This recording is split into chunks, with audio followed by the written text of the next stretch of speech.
Cole, have you ever seen a rocket try to escape Earth's atmosphere, escape the gravity? You know, you can feel the fact that this rocket weighs a tremendous amount and it's just pushing, trying to get out of the atmosphere. And it finally breaks free. And it's like, not what a beautiful thing.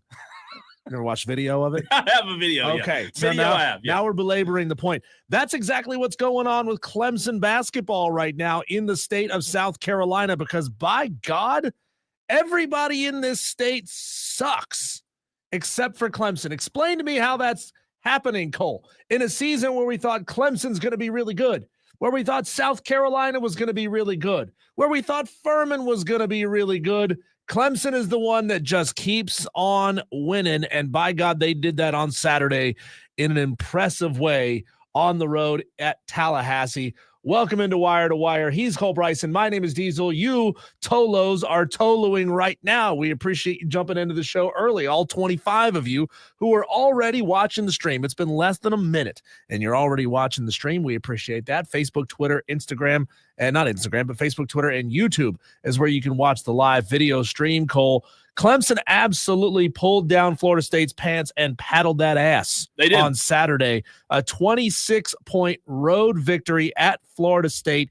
Huge statement for these Clemson Tigers. It is, and I think the first thing I would say, Diesel, is I don't know if he is. I don't know that Brad Brownell is this type of guy or not, but I truly hope that Brad Brownell is keeping receipts, because you know what?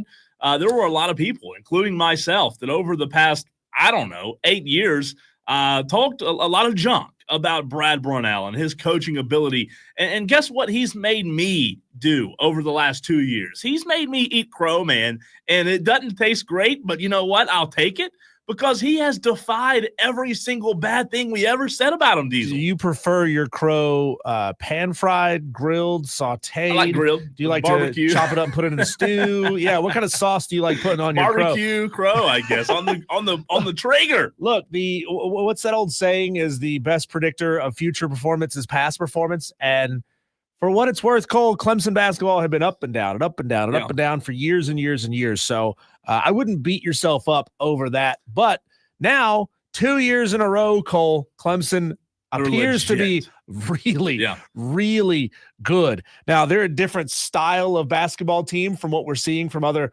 top 25 teams from around the country. I watched a bit of that Baylor versus Arizona game last night, and those two teams, even though Baylor's not ranked, Arizona was, I think, ranked number 19 or something like that.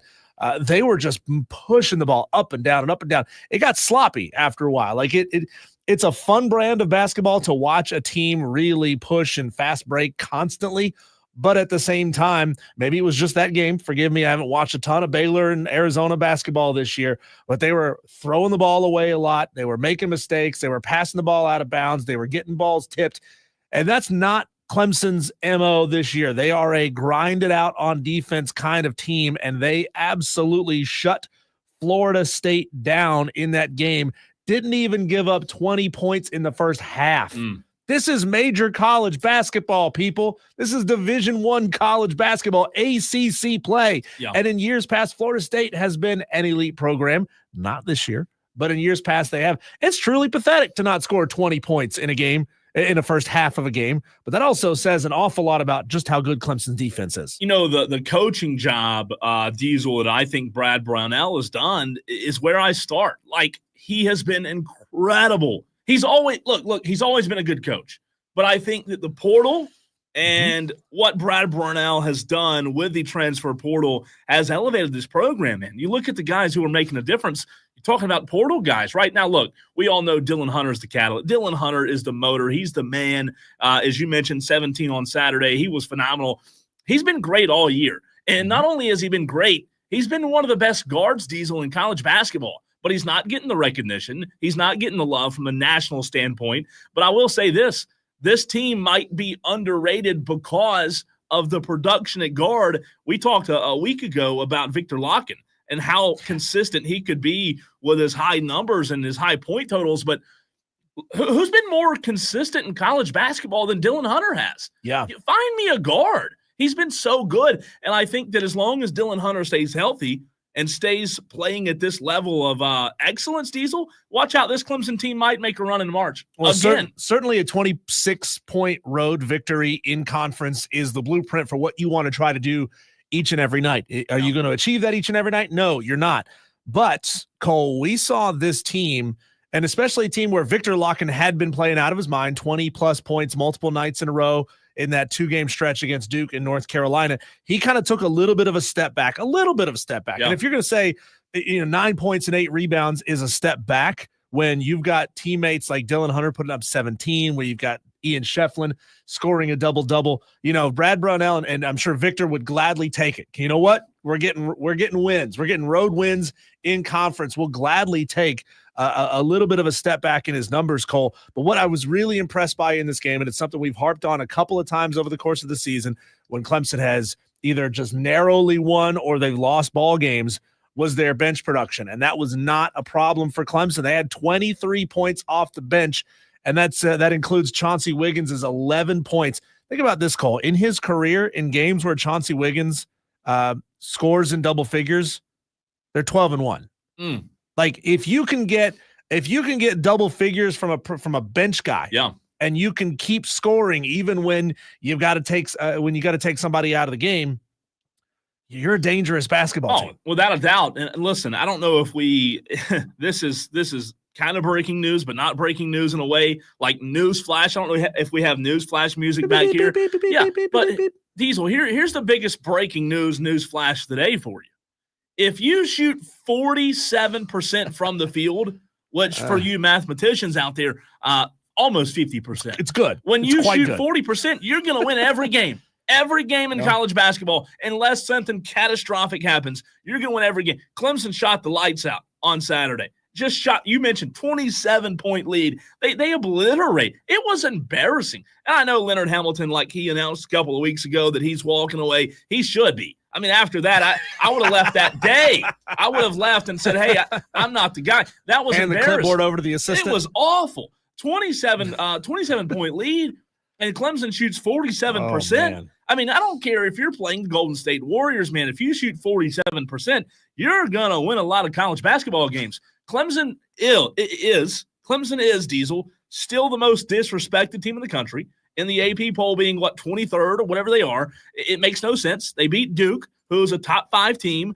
I don't understand I don't understand the AP's logic here. I just don't understand. I think they moved up to, top 20, maybe 18 or 19 this week, but they're a top 10 team. And I know we have overreaction. They moved up to 18th. They moved up 5 spots. I think it's absolutely deserved. From my standpoint, my opinion, I think they're a top 10 team. I really do. Here's what blows me away. They beat Kentucky, and they're sitting 1 spot behind Kentucky. Clemson 21-5, Kentucky 17-8. Kentucky's on their way down after having lost to Texas this past game.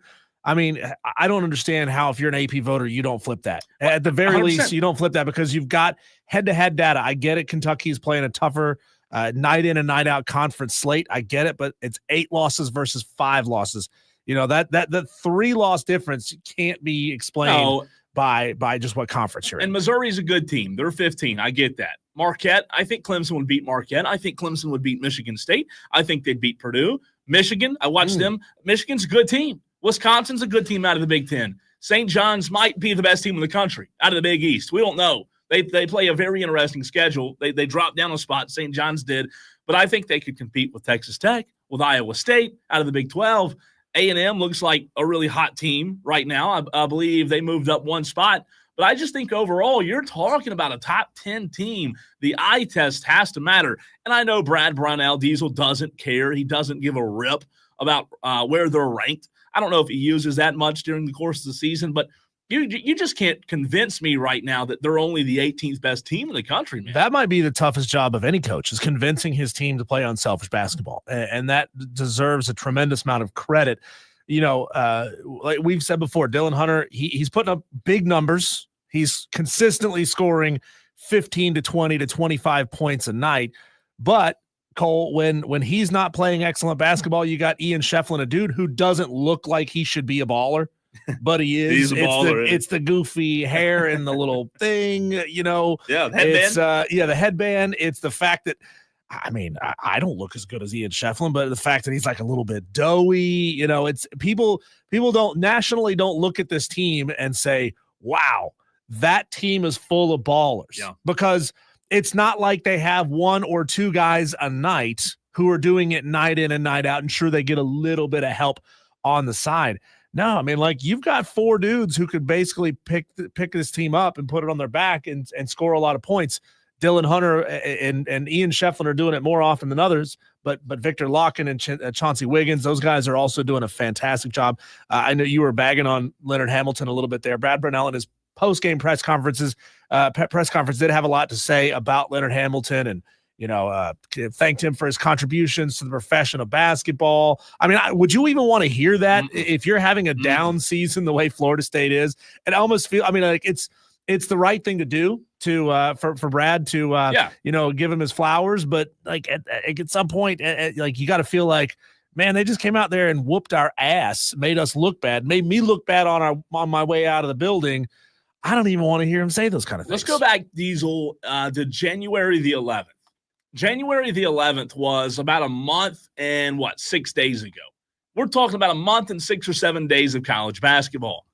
Since January 11th, Clemson has beaten Florida State, Georgia Tech, Pittsburgh, Syracuse, Virginia Tech, NC State. We remember, we talked about it, the triple overtime loss, a couple of weeks ago, Diesel, to Georgia Tech, right, at home. But what they do the next Saturday, they beat Duke 77-71. They beat North Carolina 85-65. And then they spanked Florida State. In the last month and 7 days, there's no question who the best team in college basketball is. I believe you asked the question last week of looking at the remaining schedule, where would Clemson be? What's the realistic expectation? Should it be winning out? Is one loss acceptable? And I believe you even asked one of our guests last week about that, whoever it was we had on about Clemson basketball, about the remaining 5 games. And now you look at it. They have SMU, Notre Dame, Virginia, Boston College, and Virginia Tech. Diesel, 2 of those 5 are home games. The other 3 are on the road. I know that they can lose as college basketball, but right now on the 18th of February, I mean, do you really see Clemson losing to any of these teams? The toughest game is going to be SMU on the Saturday. road. They're 19-6 team. They've won 10 conference games. But they got a week to prepare. They got a week to prepare for this team. And SMU, let's see, does SMU also have the same week to prepare? They'll play tomorrow night. So Clemson's going to have a lot of time. And, it's a road game. They're going to do some traveling. But I'd rather have the travel day than have another game day in between. So that's going to be interesting to see how this plans out. They got 5 left. If Clemson handles SMU, just beats them by 10. I think you're easily talking about a top 15 team come next Monday. Yeah, if they do, again, SMU's not a bad team. But I just think when you talk about a week of preparation with Brad Brownell and the coaching job that he's done, I mean, are you going to pick SMU right now? No, 19-6. They're 10-4 in conference. They've had a really good year. SMU has 11-4 at home. Diesel. They've only lost 4 home games this season. They are coming off a loss to Wake Forest. Not the best. Wake Forest is a decent team, as you mentioned. They have Notre Dame Wednesday. They go to Notre Dame, come back home, host Clemson. And I think Clemson, I don't know, the spread's not out yet because SMU still has a game to play, but Clemson's going to be favored. They're going to be probably an 8 or 9 point favorite on the road in Dallas, in my mind. And now, Cole, it feels like we have to ask the obligatory question every time we talk about Clemson basketball. How did they lose to the South Carolina Gamecocks, who got blown out by 21 on the road at number 3 Florida? South Carolina had been doing a really good job, Cole, at keeping the biggest games close, especially their home games, right? They were losing at home games by averages of like 4 or 5 points. The problem is when they go on the road, they get their asses kicked. They got blown out by Florida. 2 games before that, they got blown out on the road at Kentucky. 2 games before that, they got blown out on the road at Georgia, blown out on the road at Oklahoma. It's a completely different basketball team when they play at home versus on the road. Listen to this. Dylan Hunter in that game against South Carolina back in December, Diesel. Dylan Hunter had 6. Victor Locken had 4. 2 starters, 2 guys, Locken and Hunter, What, 10 points? Was this when Locken was also dealing with the flu? A little bit of sickness. Or being sick? Early, okay. Early in the year, right? I get it. Chase Hunter went off that night. He had 27. Shefflin had 23. But to your point, it's mind-boggling. You look back and you think, what in the world? How'd they lose that game? I mean, South Carolina put up 91 points in that game, which is ludicrous. South Carolina doesn't score 90 points in a game. They just don't. And you know what's interesting about that? That those two teams play when they do. That was early. That was the 17th of December. Mm-hmm. So we're talking about early in the season, right? It's interesting that those teams play when they do. Obviously, you can't play later in the year because of conference play. But what if somehow, some way, that game mirrored the football schedule and was the last game of the season? What would it be then, right? I know Clemson and South Carolina probably couldn't make that work with the ACC. You have to play the schedule of the ACC, so you probably have to play that game early every year. I get it, but you're talking about the 10th game of the year for Clemson, maybe the 12th game, maybe not early in the year. If they played right now, obviously it might be a lot different, but to your point, South Carolina going in the opposite direction. If there's anything else that tells you that rivalry games mean more than this, I don't know what to tell you. I mean, outside of, you get into SEC play, South Carolina hasn't scored more than 72 points in SEC play this year, and that was a loss to Texas A&M. And then you start looking down the rest of their schedule, and when you're looking at major conference competition, they put up 71 against Indiana, 66 points in a loss against Xavier, but I'm not calling that a power conference team, 70 points against VT, 73 points against Boston College, and then 91 against Clemson. Yeah. 91. Like, they were lights out. They could not miss that night. And then, Cole, this goes all the way back to that a metaphor that I had about Clemson trying to escape the atmosphere of the state of South Carolina pulling them down. South Carolina lost this weekend. Coastal lost. Yeah. Furman lost. Wofford lost. Citadel lost. USC Upstate lost. So Clemson, College of Charleston, and Presbyterian are the only three programs in the state of South Carolina that won their games this weekend. It's bad. Yeah. It's bad. We thought Furman was going to be an elite mid-major team this year. Wofford has shown up in a major way that we didn't expect, and they've turned out to be a heck of a lot better than we thought. Again, they lost on Saturday, but Coastal sucks. It is what it is. They do suck. Clemson, though, they do not. And it'll be interesting to see with 5 games remaining just where this team goes. Diesel, you have big-time guests, but then sometimes you have big-time guests. We have a big-time guest joining us in the very next segment. You and I were off yesterday because of President's Day, so we didn't get a chance to talk about the Daytona 500. However, we will in the very next segment. Bob Packrasss joins us next.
Tolos, let us know what your thoughts were on the Daytona 500 on Sunday. Obviously, we were not on air yesterday because of President's Day, so we dive right into the Daytona 500 conversation right now. We're joined by Bob Packrasss on X at Bob Packrasss. That's Pockrass of Fox. Bob, how are you, man? Doing great. How are you doing? Doing fantastic. We appreciate you hopping on with us on this Overreaction Monday on a Tuesday as we react to the Daytona 500. I want to start with a broad question. Obviously, you were there. You covered it for Fox on a grading scale, A, B, C, D, whatever you want to grade it. What would you grade, or how would you grade, rather, the overall product that you saw on Sunday in Daytona? Oh, I mean, I graded a B because, it was an exciting race. It had some strategy to it and fuel mileage. It had, the accordion effect as drivers are trying to make fuel mileage. And so, it's that frustrating to watch a little bit, but it still turned into an exciting race. Obviously, Priest getting airborne is not something you want to see. And, the finish, if you're a William Byron fan, you're probably excited. If not, and you see a driver running seventh on the backstretch and everybody wrecks in front of him and he slips beside him to win, it's not one of those, oh my gosh, that's the greatest move I've ever seen moments, but it still will go down as a historic moment in Daytona 500 history. Bob, we talk a lot on this show about how the NBA has turned into a sport where a lot of people just go online and watch the highlights. My question for you is, how does NASCAR view all of the clicks and conversation that the big one generates on social media? Like you said, you don't want to see Ryan Priest get airborne because that obviously could have gone very, very badly. But that is also, for the average viewer or the lay fan, the most exciting thing about the race, about any race, is seeing the big accident happen. So how does NASCAR deal with not wanting the highlights to actually be the highlights? Well, I mean, I think racing for a long time, nobody wants to see anybody get hurt, but you want to see them do things that defy getting hurt, right? And you can't, and when you do things where often you defy getting hurt, you're going to have times where people do get hurt, right? So I think that's the balance. The speed and the drama is part of the sport. You can't have racing without accidents. When people are trying to pass each other at 200 miles per hour, obviously you're trying to keep your drivers as safe as possible while also creating a product that people are going to want to see. And there's a danger aspect to racing that, I would say is kind of inherent, same with like a boxing match, right? People get excited at that, but that it's brutal on the body. So I think they'll look at the Priest accident and try to see what they can do to keep, as they always do, to keep cars on the ground. But that's, they know that people are going to watch clips of wrecks because that's part of the sport. I don't know any other way to put it. And as far as just, you're going to have cars getting out of control. Now, I shouldn't say cars getting airborne, that shouldn't be part of it. But, how do you balance the two is still the major challenge. We're joined by Bob Packrasss of Fox Sports right here on the Fan Upstate. Is there anything to be made, Bob, in your mind of William Byron and what he did after the race and the celebration of hitting the wall? There's been a lot of talk about why he hit the wall and avoiding some penalties. What do you make of that? Well, I talked to William Byron this morning. He's doing a New York media tour, and I'm up here. And I saw him this morning, and I asked him if he's been reading social media. He said no. He goes, but I hear there's a conspiracy theory that I hit the wall on purpose. And he said he was just being clumsy. I would say that if he was doing anything uncouth, they certainly weren't doing it very well, considering he was seventh at the time of the wreck, right? And 20th about 10 or 15 laps before that. So That would be my, like, it wasn't like they were doing anything that was giving them a huge advantage. That's for sure. Bob, you were talking there about Ryan Priest getting airborne there, and what a wild accident that was. The fact that he could take flight, flip over, hit the wall, slide down the track, and come to rest and just casually open the window net and give the thumbs up. It is truly a testament to the safety technology in the modern race car. I hadn't really paid a ton of attention to the underside of a race car in a long time, but when he gets airborne, you see just how flat the underside of that car is. Forgive me for not knowing, but is NASCAR working on any technology akin to a roof flap that would help keep these cars on the ground and keep them from getting airborne? Well, they do have roof flaps that typically keep the cars on the ground when they spin. This was a situation where the wheels kind of hit and he got launched, and you see the roof flap deploy, but that's not going to potentially keep him on the ground with that kind of hit. So, they'll look at it. They have some things on the car to try to keep them on the ground, but in that situation, which they really haven't seen much before, I think they need to go and take a look. Now, a lot's been made of the flat underbody, and it's a catch-22 in my view, because if you have a more curved or flat underbody, that's when teams would start working in that area to create more downforce, right? With the flat underbody, there's not as much that the teams can manipulate underneath the car in order to create downforce and make the car handle better. So, they've done this on purpose to try to keep teams from trying to spend a lot of money on engineering and such. So, it's kind of a catch-22. They've got to find a way, though, especially since they went to this flat underbody, to figure out, what other things they can do to keep the cars on the ground. Bob, have you heard anything from NASCAR on the inconsistencies from one weekend, the very first opening weekend of the sport? You have the duels on Thursday night where a caution is thrown. There was a lot to be made of that in that final sweep toward the finish. And then almost, not identical situation on Sunday, but a very similar situation where NASCAR didn't throw the caution. Have you heard anything on the inconsistencies there and what made them make the decisions that they did this weekend? Yeah, they say that, where the accident occurred on Sunday on the backstretch, they could dispatch safety equipment from behind that wreck toward that wreck on the backstretch, and know that there's going to be and knowing that they're going to throw the caution once the leaders cross the start finish line, that they could get the safety vehicles out to those cars that needed it without putting anybody in danger as far as a race car hitting a safety vehicle.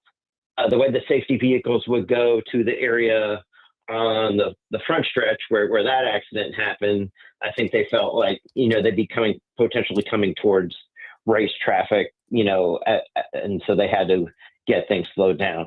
Now, that being said, I get the feeling that they probably feel like they were a little quick on the trigger on Thursday. That's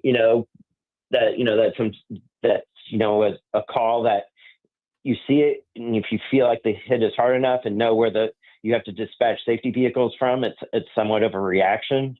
And I would say, and they won't say this, they won't admit to it, but I get the feeling that there was probably just some thought that, that they were quick on the trigger. And that's going to happen at times when you're calling a race. And, it's not like the way it's set up is they have a race director who can call a caution himself, at a time if he feels like it's necessary. And they also have others in the race control who, if no caution is called, can be like, hey, we should. They can discuss it for a second. But again, I just think to me, I would say Thursday was a bad call and Sunday was the right call. Bob Packrasss, NASCAR reporter for Fox. He also covers Indy as well. Bob, do you think that come from behind from William Byron is going to go down as one of those all-time great moments at Daytona? I grew up playing NASCAR Thunder like 2004 on PlayStation, and there was, those moments where they would put you in moments where drivers did the improbable, came from 10th to first. And I think of those kind of moments. Do you think this one will ultimately go down as one of those? I don't know. I mean, if you're a Byron fan or a Hendrick fan, yeah, it's a great moment. And the deceased part for him a little bit. Yeah. So it may be one more divine moments than iconic moments, but that's the way these things go sometimes. Not every race is going to have this moment where you say, gosh, this guy made a great move to win the race.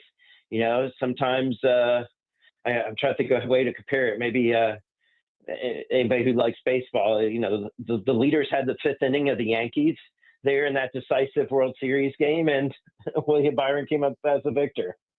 Hey, Bob, I don't know if there is more interest today than there was a week ago, but what do you make of Justin Allgaier's top 10 finish and Dale Jr., now, I don't want to say looking for a charter, but I'm sure would be open to one. I believe that was probably the only race in the Sprint Cup that they've planned to be at and race in this season. But because of what he did, because of what Justin did on Sunday in a top 10 finish, do you feel like that might pick up some steam in terms of getting them a charter? Junior wants a charter. He just doesn't want to pay as much as what they cost. Yeah.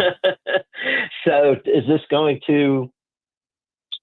this increase his willingness to spend money? I guess we'll see. What Dale Jr. doesn't want to do, he doesn't want to, invest $25 million in a charter, lose $10 million over 10 years, and then sell the charter for $35 million and break even. He wants to get a charter, then know that he can break even every year, and then sell the charter hopefully for at least as much as he spent on it. And so far he can't, I don't think he's seen the model where he feels like that they won't be losing money. And if he sees a model where it feels like they're not going to lose money, then I think he'll want to do it. Now, again, maybe this experience will change his mind and say, okay, this might be an investment that I'm more willing to make that I know I can make up on the back end. But, the hard part for him is that he sees Junior Motorsports as the family business. This is something that will continue, potentially for generations.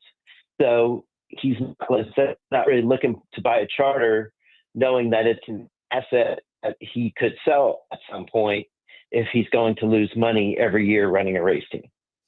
Talking to Bob Packrasss, NASCAR reporter for Fox, right here on Wire to Wire with Diesel and Cole Bryson. With Jimmy Johnson's performance and some of the older drivers that are just doing limited runs this season, do you think anything has changed in the minds of those drivers as far as whether or not they may add on some additional races over the course of the season?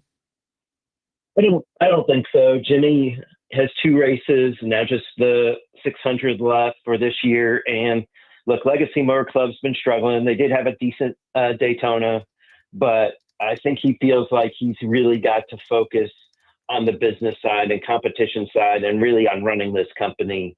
And I think that's where his focus is going to be. Martin Truex Jr., I think, will run when he wants to run, and whether Daytona 500 added any or may want to do less, I don't.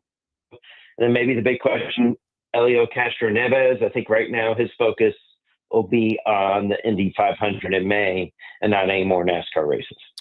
Bob, fantastic stuff, man. We really appreciate you hopping on with us during the midst of a very busy day. Great coverage as always, and we will talk to you soon, Bob. All right. Thank you, guys. Bob Packrasss, absolute best. You can give him a follow on X, on Twitter, at Bob Packrasss. That's Pockrass. I think, and I'll get to this, Diesel, in the 5 o'clock segment and Overreaction Monday, because I do have a few overreactions from the sports weekend. I think the Daytona 500 he graded it a B. I have no issue with that. The biggest problem for me is I wish there was more of an advanced study done before the race leading up to it. And I know you can't do this because you have to set a time months in advance. I wish there was some fluidity, Diesel, in the start time of the race based on the weather.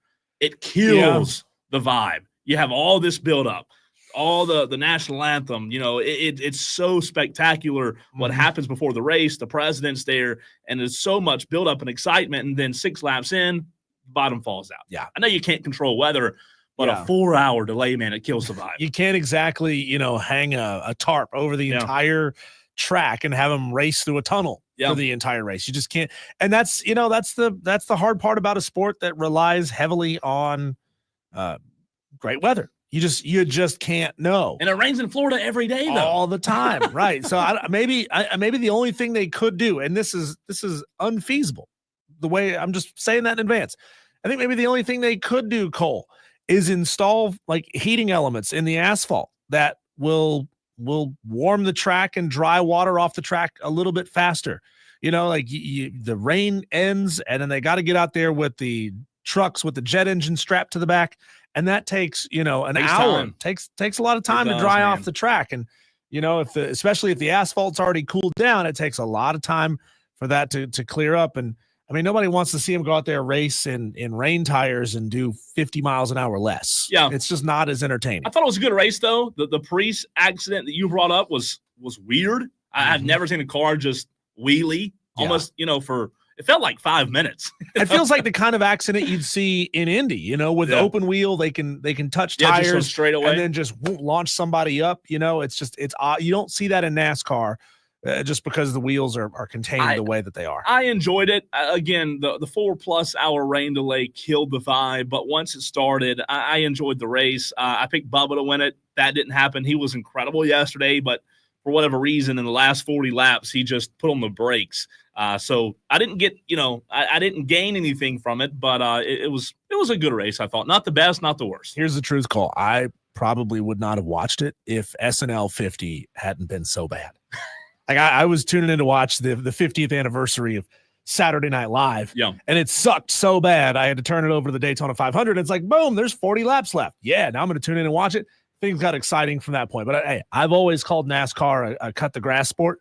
You watch the first 20 laps, go cut the grass, come back and watch the last 20 laps, and if something exciting happens, it'll be fine. They'll show it on replay. You got to play some head-to-heads and some props. Speaking of not being able to predict the weather, Cole, I picked maybe the worst weekend to go snowboarding up in the mountains, and I literally came that close away from dying on the mountain. Oh, boy. I'll tell you the story next on the Fan Upstate.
Cole, you ever go to a fishing spot or a restaurant, you have a bad experience and you say, never again? Yeah. Never, ever going back to that spot. Most of the time, hopefully you mean it. Sometimes you screw up and you go back again and you have a bad time again and remind yourself, why am I such an idiot? Why did I spend my money to punch my ticket to go back here and do this all over again? I was out on Friday, Cole, because I went snowboarding up in the mountains of North Carolina. My wife and I drove up to Beach Mountain, and I told her, never again. Ooh. I will never, ever go to this ski mountain again. You mean in it? my life, and I mean it. You're standing on. I'm standing my ground until she pays for the lift tickets. In which case, then we'll go. What's funny, Cole, is like a few weeks prior, we had Chris Phillips of SEC Unfiltered on the show, and he was talking to us from one of the lodges on site there at Beach Mountain. He had come off the slopes to be ready to do a phone call with us. Now that's dedication. That's being a friend. That's being a good guest on the show. And he was having a great time because he went midweek. And I've learned the hard way too many damn times. Stop going to Beach Mountain on the weekends because it sucks. It sucks on the weekend. I almost got taken out, Cole. Like I didn't play football growing up, but I came very close to knowing exactly what it was like to be a punt returner, getting absolutely demolished by a gunner who's trying to take me out. Like with corn on your chin? With corn on my chin. That's the Jameis Winston metaphor. He said, imagine staring at the moon, and then you got 11 ostriches running at you at full speed. You got a piece of corn on your chin. That's what you And they're felt. all coming for you. So my wife had injured herself on the first day. Second day, she tried to go out and ski again. Took like 50 yards down the slope. The calf muscle said, nope. We're not doing this. So I pulled off to the side to like check on her and make sure she was okay. A bad idea. Very, very bad idea. I was like 5 feet from the edge, right? Like grass, dirt over there. And then it's snow, 5 feet, and me. And some out of control jackwagon cuts the corner, clips my knee. I flip over and I'm yelling at this kid. Like I've never let more F-bombs go in a single time in my entire life that I unfurled on this kid. He's like 17 years old. Do I feel bad about it? No, I absolutely don't. Kid's heard worse at this point, and he needs to be told when he's being a flipping moron. Well, he cuts the corner, clips my knee, takes me. His ski gear goes flying. He goes sliding face first to another 30 yards down, and then he just walks back up with a grin on his face like, what's the big deal, man? I was like, dude, you just clipped me going out of control, cutting the corner. The hell, I was this close to like taking this kid's ski and throwing it in the woods. You go get it, you jackwagon. So never again. Never You're again. Not going back. I've never been, so I couldn't comment on it, whether good or bad. But I will say, I think it sounded like I-85. That's what it sounded like. Yeah, it was bad. And I did see another family get absolutely demolished. Almost. Well, it was worse than I would have got clipped because these three were standing in the middle of a slope on a black diamond, and some kid also on rental skis. I'm talking like a 9-year-old. This is bad. He's down on his butt, but his skis are still flat on the ground. So he's like a plane with no rudder. Like he's literally just sledding down the hill, and he's a missile. And I could see it happening in slow motion. It's like the Wile E. Coyote. Did y'all rent skis or you had your own? I had my own gear. Oh, did Ashley had to rent. But this kid took them out, and all three of them flipped upside down in the air. The ladies laid on the ground like, very well, badly could have hurt this person. But it's a dangerous thing, man. Sounds like a dangerous sport. After you describe it, I don't know how much interest I have in it. That's 2 out of 10 for the snow quality of the weekend. And now, granted, you can't predict 70 degrees for 3 days and then 3 days of torrential rain when you've booked a trip out like a month in advance. You can't predict that. But I mean, it was bad. And 0 out of 10 for the staff doing their jobs. 10 out of 10 for the beer that was brewed on site. That's the only good thing. That's the only good thing about Beach Mountain is the beer on site is dang great. Michael asked, weren't the green slopes closed? So everyone had to go on the blue. Is that true? Do you know? There was one green slope that was open. Green is the easiest slope. The problem there, Cole, is it's like Imagine if you had a 45-mile-an-hour road that's also merged with the Autobahn, like it crisscrosses the Autobahn. You know those weird intersections you see on some back road like South Carolina highways where it's not a four-way like stop. It's not shaped like an X. Yeah. You have those two roads that kind of a much shallower angle, and you have these weird crossing lanes in the middle of the roads, if you can picture what I'm talking about, where other cars are doing the Autobahn. So it's, you got some cars doing 100, some cars doing 40, and they expect everybody just to like come into one place. A bad weekend for Diesel, but a good weekend for our in-state teams. College baseball opening weekend. What did we learn? We talked a lot of college baseball on Friday. That's next.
Not much movement in the latest Division I college baseball top 25, D1Baseball.com top 25.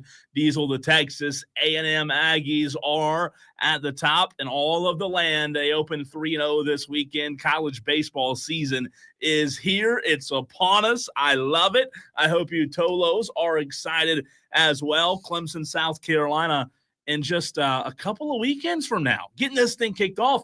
One in Clemson on Friday night, one in Greenville on Saturday, right here in Greenville, and then one on Sunday. Should be a lot of fun. Opening weekend of college baseball. Diesel, are you ready? I mean, I'm fired up for college baseball. You are more fired up for opening week college baseball than you are for tail end of the season college basketball. I am. I really am. I love it. Now, when March Madness gets here, everybody loves March Madness, right? Everybody loves. I'm going to keep those receipts, Cole. I'm going to make sure that you talk about March Madness with the same level of excitement than you do opening week college baseball, because I don't know that you have it in you. Let's see. We're going to be at. You're giddy right now. We're going to be on location though, so I'll be excited. How about that? On Thursday and Friday, previewing the draft. Yeah. Reacting to the draft. Are we allowed to say that yet? I just said it, so I guess so. But we are going to be on location. Good job, Cole, there. I don't know if that was a secret or not. You blew it! I blew it, but it's okay. We'll tell you where coming up. It's in Greenville. Not the same place as last year. So, Tolos, make plans to join us for the NFL draft. I hadn't blew it yet. I hadn't told you where it was, so it's okay. I had to blew it a little bit, but not all the way. Don't say promo. Don't say promo. College baseball opening weekend. What did we learn? I'll tell you this. We'll start with the Clemson Tigers because you and I talked about this last week, Diesel. It's easier to learn things from teams that play really good competition. No offense to South Carolina. Every team does it, but you don't learn as much about South Carolina when they open up against Sacred Heart, right, as you do about Clemson when they open up with Ole Miss in one weekend, Arizona and Oklahoma State. Those are good baseball teams, and you learn a lot, and that's where we'll start with the Clemson Tigers. Want to hear from you, Tolos, as well. 844-FAN phone, 844-326-3663. Also to note, South Carolina Winthrop first pitch should be happening any moment now, as South Carolina is in Rock Hill going against Winthrop for a little midweek action. The first thing that I learned, Diesel, when it comes to college baseball, when it comes to Clemson, Clemson has the fire, without a doubt, to go toe-to-toe in the country.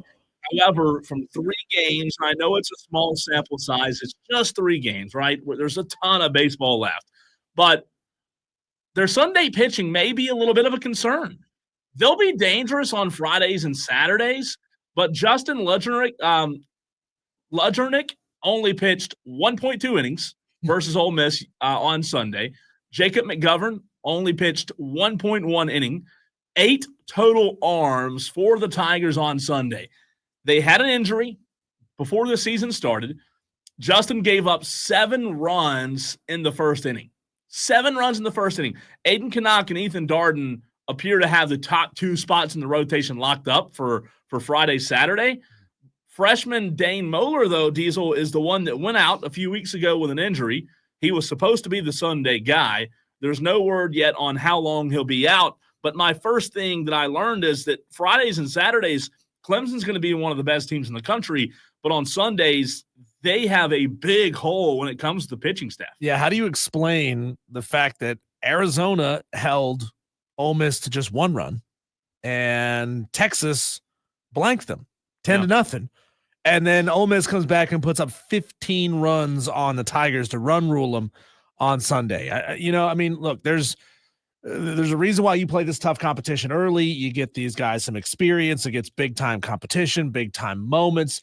You're also, you're ironing out the kinks in your rotations and in your staffs. You think you got a Sunday guy, somebody goes down, you got to replace him, and you got to kind of pivot and figure out who else you can count on for Sunday games. You certainly don't want to be giving up Sunday games. If you can win a 3-game series, if you can blank it, you want to blank the series, and you don't want to give up that loss on a Sunday. So, it's not a great way for Clemson to end this 3-game stretch. However, Cole, they performed well. They did.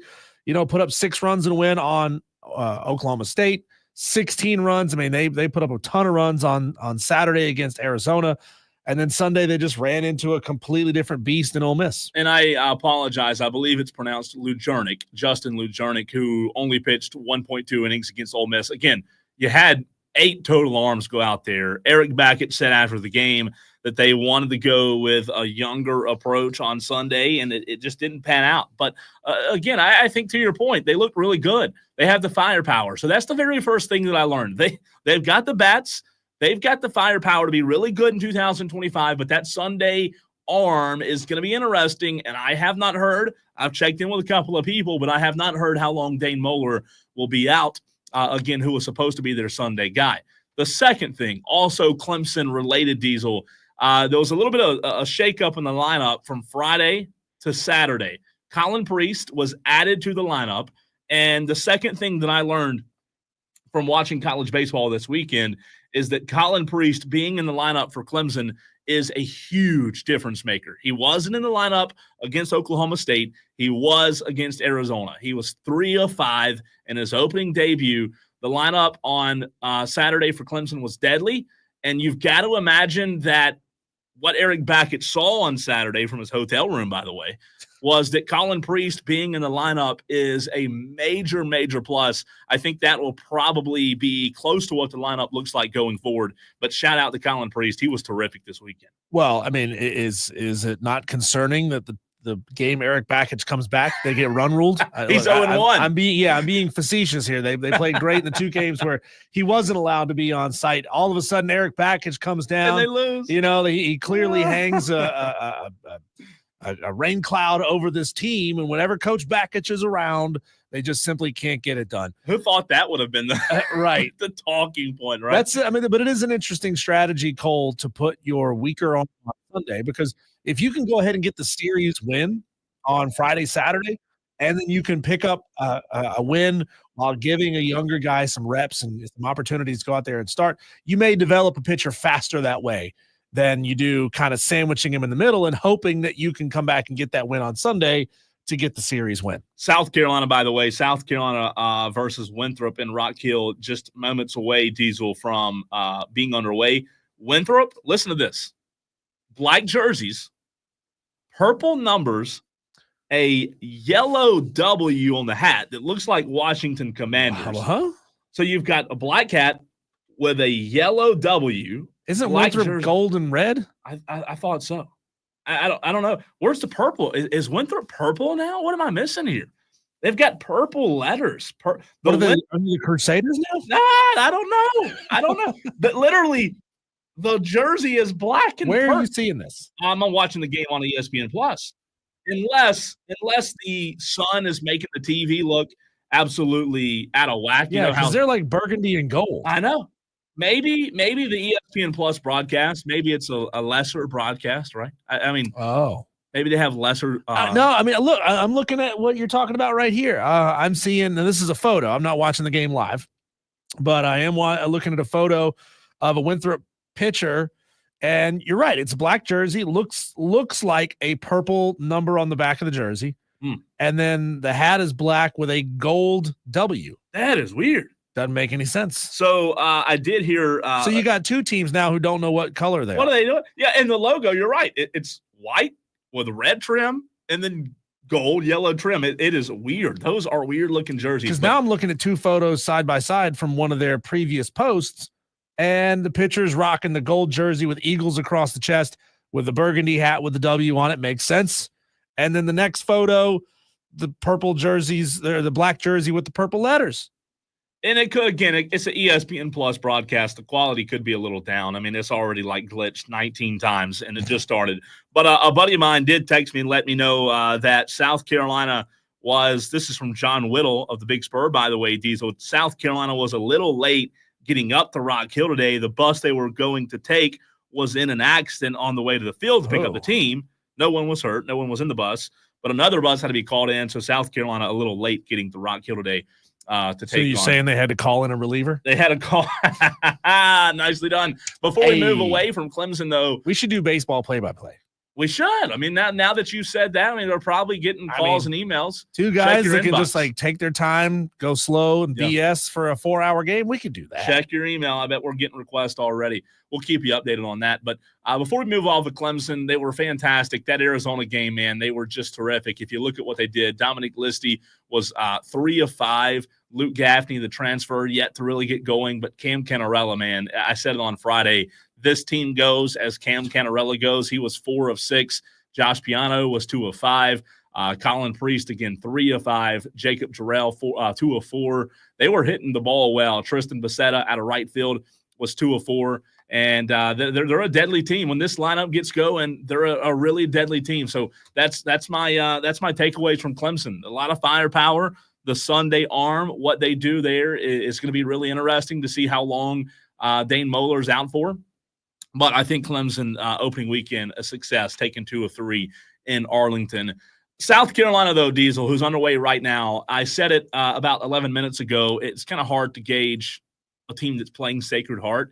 Now, I will say Sacred Heart, Friday, their Friday guy was really good. That was a close game on Friday. Sacred Heart, in fact, led the game. Their Friday guy was good. Saturday, Sunday, not so much. My first takeaway from South Carolina, what I learned, that the Gamecocks did what they were supposed to do. They took care of business. The Gamecocks outscored Sacred Heart 27-3 over the weekend.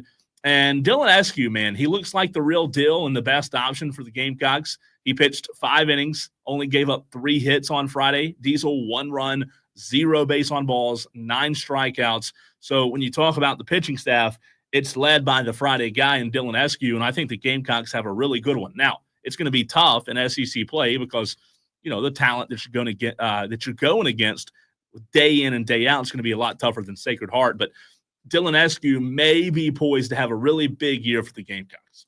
I mean, you're looking at 2 teams that, you know, could have 1 loss combined between them when they play. You know, South Carolina is on a pathway that they could face Clemson undefeated. Clemson is on a pathway where they could be facing South Carolina as a 7-1 baseball team. I love this, man.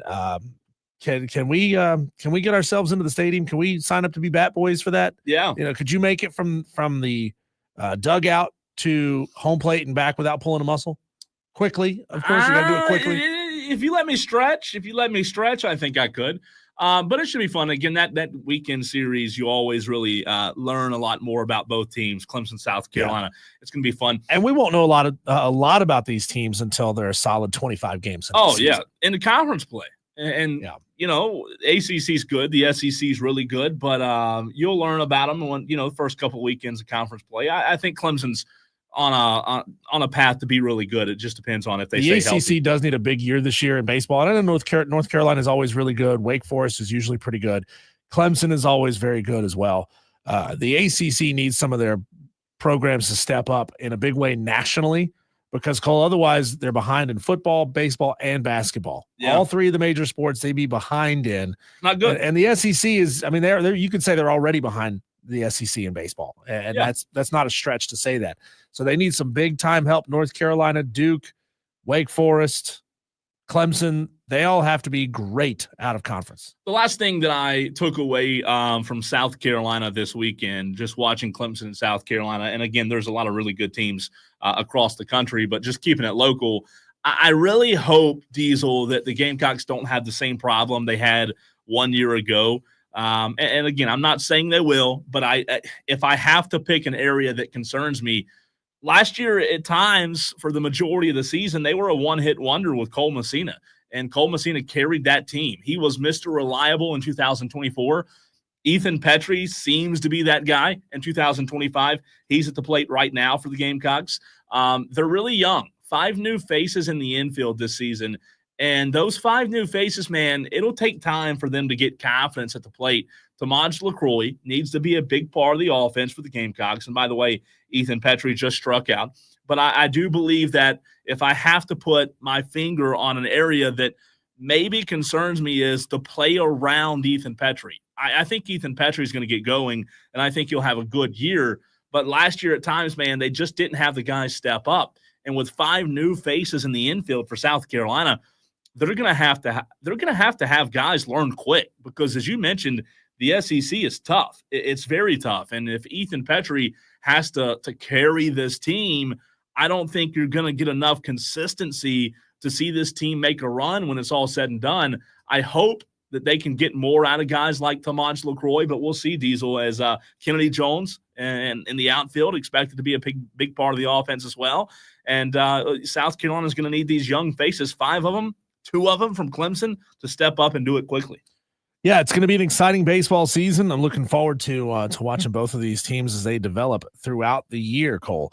On the other side of the break, you and I have made this a Monday tradition, but of course we weren't here yesterday, so let's slide everything over just a little bit and do our Marketplace Monday. This is a 1v1 head-to-head, who knows Facebook Marketplace sports memorabilia prices better. That's next.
The value of anything, Cole, is what someone is willing to pay for it. If people are willing to pay $8 for a carton of eggs, guess what? A carton of eggs now costs $8.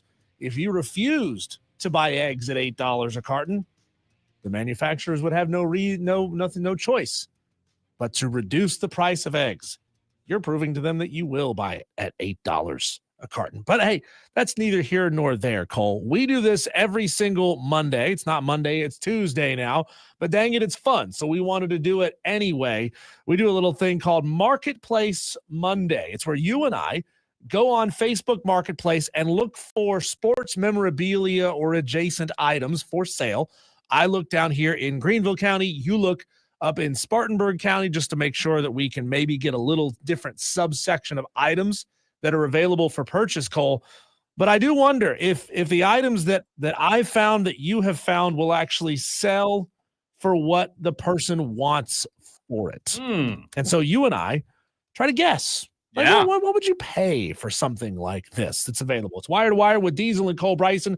Remember, guys, you can catch anything that you've missed on the show live on the rewind function on the free Odyssey app. You can also find it on the podcast that goes up after the show is done. Cole, are you ready? I'm ready. All right, here we go. Marketplace Monday on a Tuesday, baby. With item number 1 for sale right here in the upstate of South Carolina. Do you like baseball cards? Were you ever a baseball card guy? No, I wasn't. You know what's interesting, though? I do believe that it would be fun to get back into baseball cards. I hear a lot of people talk about them. But do you care about modern cards the way you did care about cards when you were a kid? I mean, for you, it would have been like you were looking for like Aaron Judge and Vlad Guerrero and players like that. I was looking for Griffey and Albert Bell and Pujols and guys like that. If I was looking now, yeah, it'd be Aaron Judge. I think it'd be fun. I never was big into it. But I tell you what, they go for a lot of money. I used to have books and books and books of baseball cards. Like, it was my thing. I would be like, hey, Dad, take me over to we also had like a sports memorabilia shop like 5 miles from the house. Yeah. So we would go over there. I'd get a couple of packs of baseball cards, or you'd get them at the grocery store. And, the piece of gum in there was always hard and dry. And like, you never found any. I never found anything good in any of them. But I did have multiple books, and I organized them by team. I organized the players alphabetically. Like, I spent some time on this. Cool. So here we go.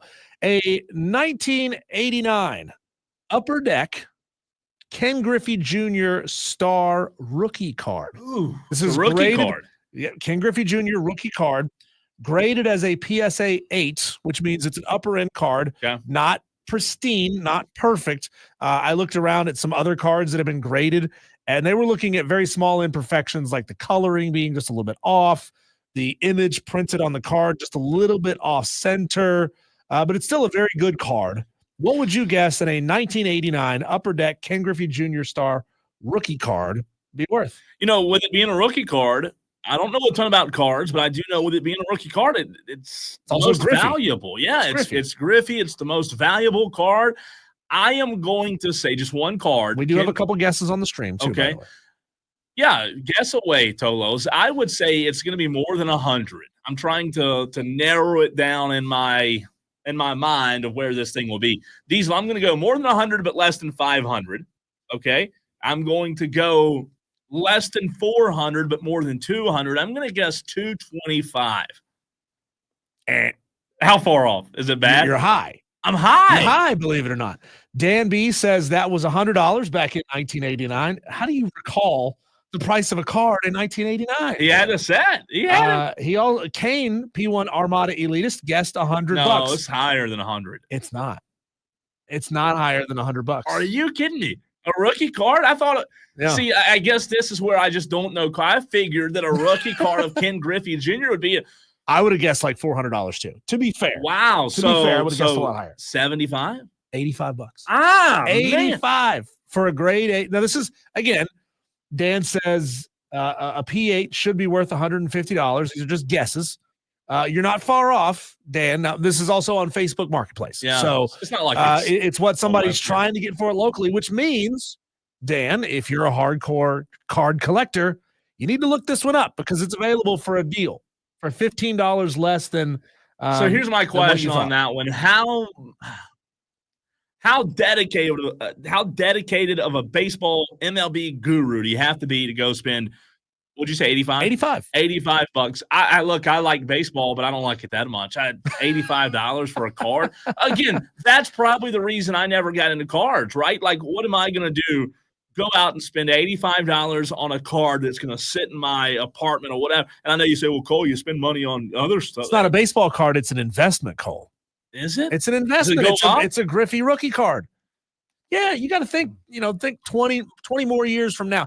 And I just wonder, like, what's the market value really gonna do with King Griffey Jr.? I mean, maybe, sadly, when one of these days King Griffey Jr. passes away, you may see that fluctuate, or if something crazy happens, like, I don't know, he becomes a manager of the Mariners, which doesn't seem like it's going to happen. I don't know, man. That's interesting.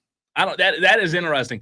Again, Diesel, if I have any of these, I haven't looked at the rundown on this segment. So if I name one that you have, tell me and I'll move on. Sure. I'm going to also keep it baseball related here, okay? Okay. Babe Ruth and Lou Gehrig. You have that on yours or no? Do not. Okay, good. This is 2 figurines. One is Babe Ruth, one's Lou Gehrig. Porcelain head, hands, and feet. They are they've got them sitting next to a little box, so they're probably Diesel yay high. It's a full body, right? Full body, 9 inches, 10 inches, 10 inch tall, porcelain, 10 inch tall. It's sitting on a nice little wooden, a little wooden base that looks kind of like dirt, like they be sitting on dirt. They look good. Are they painted or is it? Yeah, they're painted. And wow. I mean, the hair color, the bats, the jerseys, the pinstripes, they would look really good sitting right here in our studios. Are they bobbleheads? No, they're not bobbleheads. Like, I mean, is it? Are the faces meant to are they shaped just like Babe Ruth and Lou Gehrig, or are they just kind of like a generic face? They just these look good. Okay, these look good, and I'll tell you this: like it's they've got some pretty good pictures on here. These are cool little 2 little items that are really neat if you're a Babe Ruth or Lou Gehrig fan. Is there any kind of authenticity? Doesn't say with it. No. Okay. It says used like new. That's all. Used like new. Okay. So some roughly, I don't want to know. Some roughly 10 inch tall Babe Ruth and Lou Gehrig figurines. Yeah. They look pretty good. Look good. I'm gonna guess, and this is a Yankee collector would really lose it over this. I'm gonna guess that the 2 combined, probably you're selling for $120. You're not too terribly far off, but I will say you are high. Tolos, let me know what you think as well. You're high. Okay, so maybe I was thinking if there was some kind of certificate of authenticity with it. Okay, I'm going to back it down and say these 2 are listed for $80. 75. Still okay. 75. You're right on it, though. Right on it. And by the way, quick scoring update. Kobe Croft for Winthrop just hit a home run and tied the game up at 2. There have been 2 home runs today, one by Kennedy Jones, one by Kobe Croft, and it's 2-2 South Carolina and Winthrop in the bottom of the first. Okay, Cole, here we go. Do you have a Carolina Panthers Budweiser sign on your rundown? I do not. Okay, here we go. This is a wall-mounted neon Carolina Panthers helmet with a Budweiser script underneath it. So it's a neon sign. I like neon. The helmet part, the background is plastic, I guess. Okay. But it's got neon around the outside of the helmet. The face guard is made of neon as well. And then underneath, of course, you've got Budweiser in that classic Budweiser script. Sounds cool. The sign is approximately 4 feet by 4 feet large. Oh, wow. So you'd see it on the wall of a sports bar. We need that right here. It would look great right over there. Here's the problem. Here's the problem. Sorry, the neon tube is broken. Oh, it doesn't light up? No, it doesn't light up. It's just a wall hanger sign right now. But you could go get it fixed if you really wanted to. I wonder how much, just thinking off the top of my head, how much it costs to get that fixed, the light, a couple $100 maybe. Ooh, how much? This is a good question. How much to fix a neon sign, right? I mean, to relight it. We do have a sign shop across the road over here. Yeah. I don't know. I'd guess $200, $300. This is AI on Google says the cost to fix a neon sign can vary greatly depending on the extent of the damage, the sign's complexity, and your location. But generally, a simple repair like replacing a broken A glass bulb or tube something? can cost about $200. Okay. So you're going to have 200, and then if you want to get it back working, Yeah. which you would, right? You would want to. You would because certainly, it yeah. seems like a cool item. Yeah. A Carolina. It has the Panthers helmet, and underneath it says Budweiser. Kane says $10. Now, okay, that's disrespectful to the Panthers. Is it though? No, maybe not. Is it though? Somebody tell Dave Tepper this is how much his memorabilia. I think that's a cool item. I'm going to go $65. You're way high. Really? You're way high. Kane's low. You're way high. For a neon broken knee. Okay, so it's not really a neon sign at all, is it? $28. It's a $20 sign. $20. Nah, I'll pass. There's a reason that's $20, right? Yeah. I mean, if you own the sign, why wouldn't you get it fixed so you can sell it for $220? $250? Yeah, $250. yeah. That would seem $20. Kane says, this is a broken item. The person that is selling it is probably trying to get a bottle of Four Loko. Kane, are you selling it? Or is it yours? That's bad. I was sounds way like something off Dewey on that. would sell. Yeah, it does. I was way off on the that's good for the Marketplace Monday. I like that. Yeah. All right. You have or do you have, Diesel, 2 signed mini helmets on yours? I do not. All right, let's go mini. Okay. Let's go mini helmets here, okay? This is giggle. Well, it's just, All right, anyways. Oh. Yeah. You got it. Oh. All right. What's the seller's This name? Stop. I'm gonna cry. This is okay, inside joke. Anyways, Diesel, these are 2 cool items here. Mm-hmm. This is listed in Rock Hill, South Carolina, where the Gamecocks are playing right now. We've got 2 mini helmets, both signed, and they are signed by Barry Sanders. So one's a Lions helmet. Okay. And the other one is signed by Joe Montana. Wow. 49ers helmet. They're both Rydell helmets, Okay. the mini helmets. Okay. They're in the plastic, the plastic box. These are, again, when it comes to being authentic, I don't know. I will say this. They look 100% authentic. Okay. 100% authentic. So it's 2. It's interesting, Diesel. The price has dropped significantly. I guess they're trying to get some money to pay their car payment or something. But Okay. 2 helmets in Rock Hill, one signed by Joe Montana, one signed by Barry Sanders. These are cool. What do you think? I'm going to guess pre-price drop and post-price drop. I'm going to Okay. guess that before the price drop, they were listed for around $250. Okay. How close am I on the Not close at all. not close at all. Not close at Way all. high? You're way low. Really? Yeah, you're way low. No way. Somebody's asking like $500 for those. No, they're not asking $500. $1,000? Okay, now you're high. Oh my God. Okay. Between 5 and Okay. Now the price drop. I'm going to say that somebody has dropped it to $350. close. It was originally $750. You're a my little God. low now, but a little low. In the 4s. Joe Montana. $450. $450. So it went from $750 to $450. No way is he going to get that. What do you think he'll get for those? $200 maybe? Maybe. I don't know if guarantee you. it'll I get 200. guarantee you, he's getting offers texted to him for $250, and he's saying, "Screw you! I know what I've got." Kane said 200, but I may have to buy the Barry Sanders one. I'm going to send him a message. I just clicked the is this Hey, still available? I got a buddy who wants it. Well, I'm just going to see if I'm going to offer him like 200. You're and see messing with the poor guy. Yeah, I am. That's Well, it's cruel. not my fault he's poor. He should That's get a job.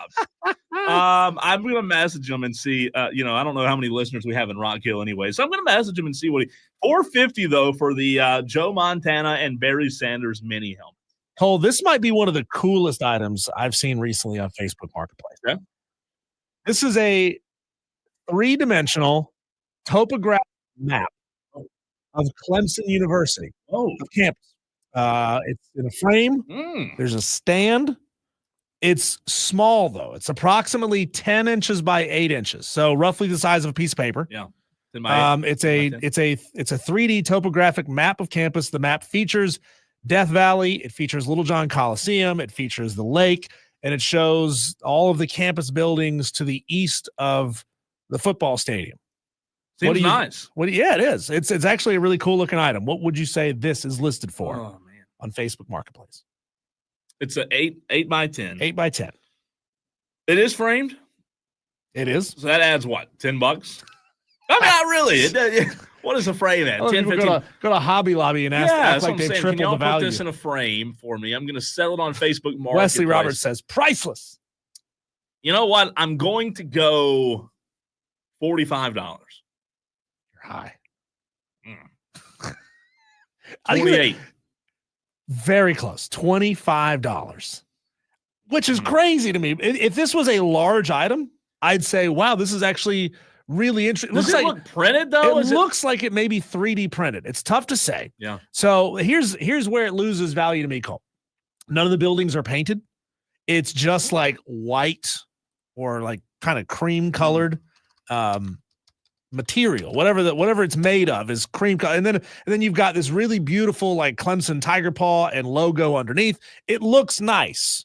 And then you realize it's 8 by 10. And you say, it's small.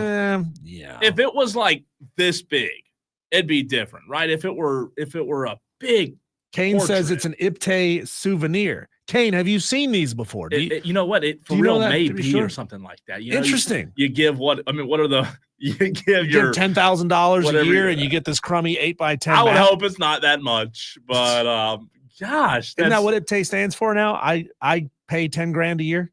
But the lowest is not much. You can be in Upstate and pay a couple $100 a year. Now you're not going to get much, but you can. I've got one more for you. They act like a couple $100 is not a lot of money. Well, to Upstate, what is it? To Upstate, you know. All right, one more for me, Diesel. Okay. This is a Boston Celtics 2008 Road to the Championship commemorative basketball. Okay. Brand new in the box. It features the Road to Championship design, highlighting the 2008 season statistics, the Celtics team logo, 2008 NBA championship logo, and it comes with a certificate of authenticity from Nico Sports. So one of those like panel balls. It's like a basketball with like every other panel is leather and white. Looks like there's 3 or 4. Is it autographed? I don't see any. All I see are some statistics. Now, that 2008 team, I mean, you're talking about Eddie House, Ray Allen. Yeah. Well, if you were in Boston, you could probably get a whole case of beans for it because it's Bean Town. Yeah. But here in South Carolina, I'm going to guess this thing is worth $55. You are very, very close. Really? If you subtract just a few dollars, you'll be dead on. $52. 50, two more, $50. $50 for 2008 Road to the Championship basketball for Boston. How about okay. I got 2 more for you. Do you want the you want the funny one? Funny one. Let's do funny. Okay. This is an autographed and framed. Remember, that adds value. Patrick Mahomes jersey. The seller writes in the description, quote, after watching the Super Bowl, I have decided to sell. Very sad. Comes with letter of authenticity, framed beautifully. So it's the letter of authenticity, real jersey. It's the jersey. There's looks like little cards in the bottom corner that photos of Patrick Mahomes playing cards. It's autographed and framed. Patrick Mahomes jersey. Seller's mad. Are we sure this isn't Lonzo selling this? Oh, mad that the Chiefs lost. Yeah, and he says he's very sad. $100. Come on now. He's not that sad. He's not that sad to let it go for that. Way too low. Way low. Does anybody have any guesses? Tolos, Kane, Wesley, Dan, watching on the stream. You know, I think like if you were to go to NFL.com and buy a new jersey, it'd probably be $280, $290 maybe. Mm-hmm. So I'll guess my second guess, I'll go $360. Not close. Oh God. DB says 1,000. DB, you're way low. You're kidding. This guy has this listed. And Wesley guesses $700. Please don't tell me. $2,000. Oh, $200. What an idiot. You might get that if it was autographed by Taylor Swift. $2,000. Yeah. Who's going to pay that? One more for you here, Cole, very quickly. South Carolina Gamecocks Den Caddy. It's like a miniature golf bag that guys will put into their rumpus rooms. It's got the Gamecock logo, the bird part embroidered on the front. Says it's perfect for someone's den or man cave. Can be used as an umbrella stand or anything else you can think of. $45. $100. Oh God, it's too high. $100 too high. It's not even the right color red. It's 100 too high. It's kind of close, but it's not really that Hey, close. speaking of the Gamecocks, a magnificent, incredible home winning streak came to an end this past weekend. We'll have some audio from Don Staley as it was not a good day for the Gamecocks Sunday. That's next.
since we're on a higher education campus, F. You know, I mean, it's, you know, this season's a long season, right? You play a team like UConn, like now, you win. It may have some ill effect to the next game. You lose, and it definitely will wake you up. So hopefully, it will be the latter, and we can get back going against Arkansas on Thursday. That was Dawn Staley on how she graded the Gamecocks' performance on Sunday against UConn Diesel. It was horrible. South Carolina just got beat from the start until the finish. A 71 home win streak snapped after UConn just demos South Carolina. You don't see that happen much with this Dawn Staley program.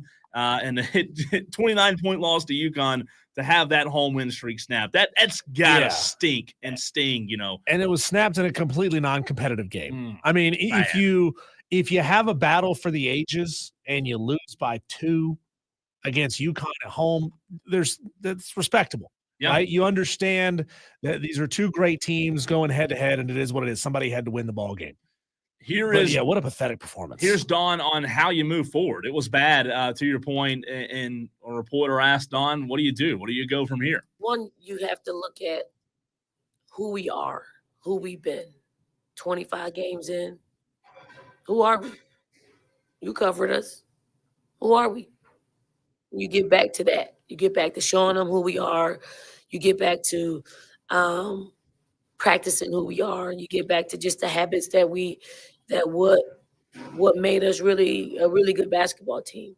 One, got to get back to those habits for sure, because the way they looked Sunday wasn't indicative of South Carolina women's basketball in the past 6 years. But I appreciate her being honest. 100%. F. We get an F. Yeah. We look terrible out there, as opposed to, winning's hard. Everybody's trying to win. Yeah. You can't win them all. They got punked, and Tiana Pau admitted that. She had 10 points on Sunday in the 87-58 loss to UConn. Here was Pau after the loss. We just got punked today. It's very much embarrassing. We know that that's not who we are. It was very much self-inflicted as well, and that we just got to learn and grow from this opportunity, and that we just got to do a better job giving effort and being mentally and physically tough. So South Carolina was favored by 6.5 over Pagebackers and UConn. And Gino came into Columbia and snapped that streak and cleaned house. And again, I know I got a couple of messages on Twitter, because Overreaction Mondays in the very next segment, we're going to overreact to what we saw in the sports weekend. I've got 3 overreactions for you.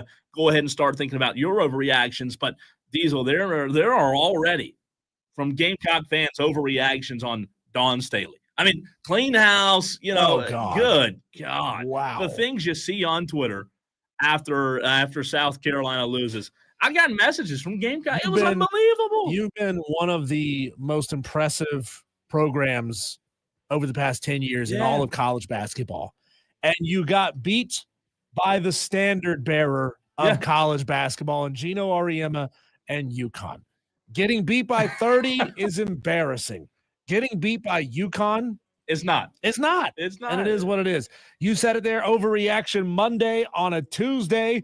We'll do that next. Tolo's 844-FAN phone, 844-326-3663.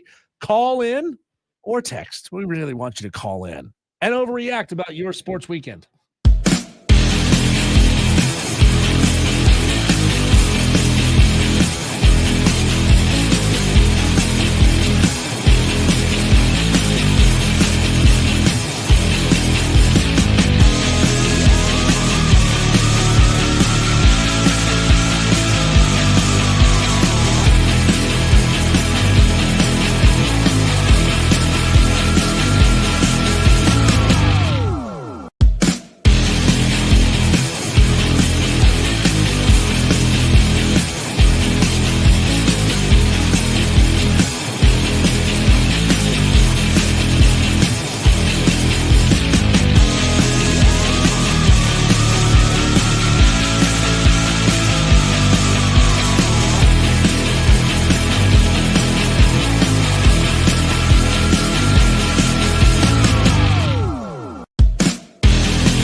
Tolos, every single Monday, you get to call in and tell us what you thought about this weekend in sports. We don't just want your measured thoughts. We want your over-the-top thoughts, your overreactions. That's what this segment is about. But Diesel, it's not Monday. It's not. But we weren't here on Monday, so we're doing it anyway. Missed you yesterday. 844-326-3663, 844-FAN-PHONE. That's phone spelled with an F. You can call in. You can text in. We prefer you to call in, just like Alan and Dan both did. Alan, you're up first. You're a little I feel like we might be talking you off the ledge a little bit, because when you called in off the air, Alan, you were on fire. Are you still as red hot as you were 3 minutes ago? Yeah, because you played that promo with him on there. So my overreaction is, let's get rid of Rob Brown. Oh, I turn him off in the morning, but last night at 7:00 he comes on national. Yeah, he is the worst person on the radio, in my opinion. He's a great person. What are you talking about? Rob's not a bad person. But being a great person and being a good sports talk person is two different things. And I don't want to get. Is it just because you disagree with a lot of what Rob has to say, or you just don't like the cut of his jib? Yeah. I disagree with most of what he says. I don't really like the angle he brings anything from. It don't matter what he will drag a story out for 30 minutes that he could have spent in 30 seconds. Get to the point. Hey, I'm making a note right now, Alan. By the way, it's Cole. I'm making a note right now. Don't make Alan upset. I've noted it. All right. Thank you, Joe. Thanks, Alan. Taking shots, firing away on Rob Brown today. Rob Brown catching strays on a Tuesday. Yeah, he just got back from a trip. Catching strays. That's I didn't expect that. That came out of left field. Who's up next? We got Dan B on the line. Dan B's got something to say for Overreaction Tuesday. Dan, go ahead. The floor is yours. Yeah, no, I just want to comment on the Daytona 500. Yeah, the rain delay, that part sucked. NASCAR tried to schedule it so that the race would be over by the time the rain came, like as in halfway over. But, yeah, Mother Nature got in the way of that one. Yeah, well, why didn't they just wait till I don't know, like. No, they had predicted that the rain would come after the halfway mark. So that's why they bumped it up an hour early, like the day prior or the day prior. Yeah. No, I get it. Why don't they just bump it up the day prior if they know rain's coming? Well, because there were 2 other races that day. Yeah, those aren't the Daytona 500. No, I get it. Not. It's tough. It's a no-win situation. And you got to keep in mind the president was involved too. I mean, there was a whole scheduling with that. Yeah, you got to know that gets in the way a lot. I get that. And again, Dan, I'm glad you said that, because that was my first overreaction, that NASCAR needs to hire a freaking meteorologist and use them. Like, figure out. I know they've got meteorologists. They've got people, that have the weather.com app on their phone. But I was actually like really excited about the race. And then the 6th lap, it's delayed. Come on. Believe it or not, Dan, I'm not the biggest fan of NASCAR. I call it a cut the grass sport. You watch 20 laps, go cut the grass, come back in, watch the last 20 laps. Even I tuned in to watch the beginning of the Daytona 500. And then it started raining. I was like, oh, crap, I got other things to do. 4 hours later, it came back on. Yeah, and they didn't send out any updates at all. You get like 10 updates a day about the NBA on the ESPN app. I didn't get a single update saying, hey, Daytona 500 is back on. You got to subscribe. You got to subscribe to NASCAR Diesel. But I haven't even got to my overreaction, and that's those 2 wrecks that happened with 15 laps to go and then halfway on the last lap. Same guy caused them. You talking about like Cole Custer?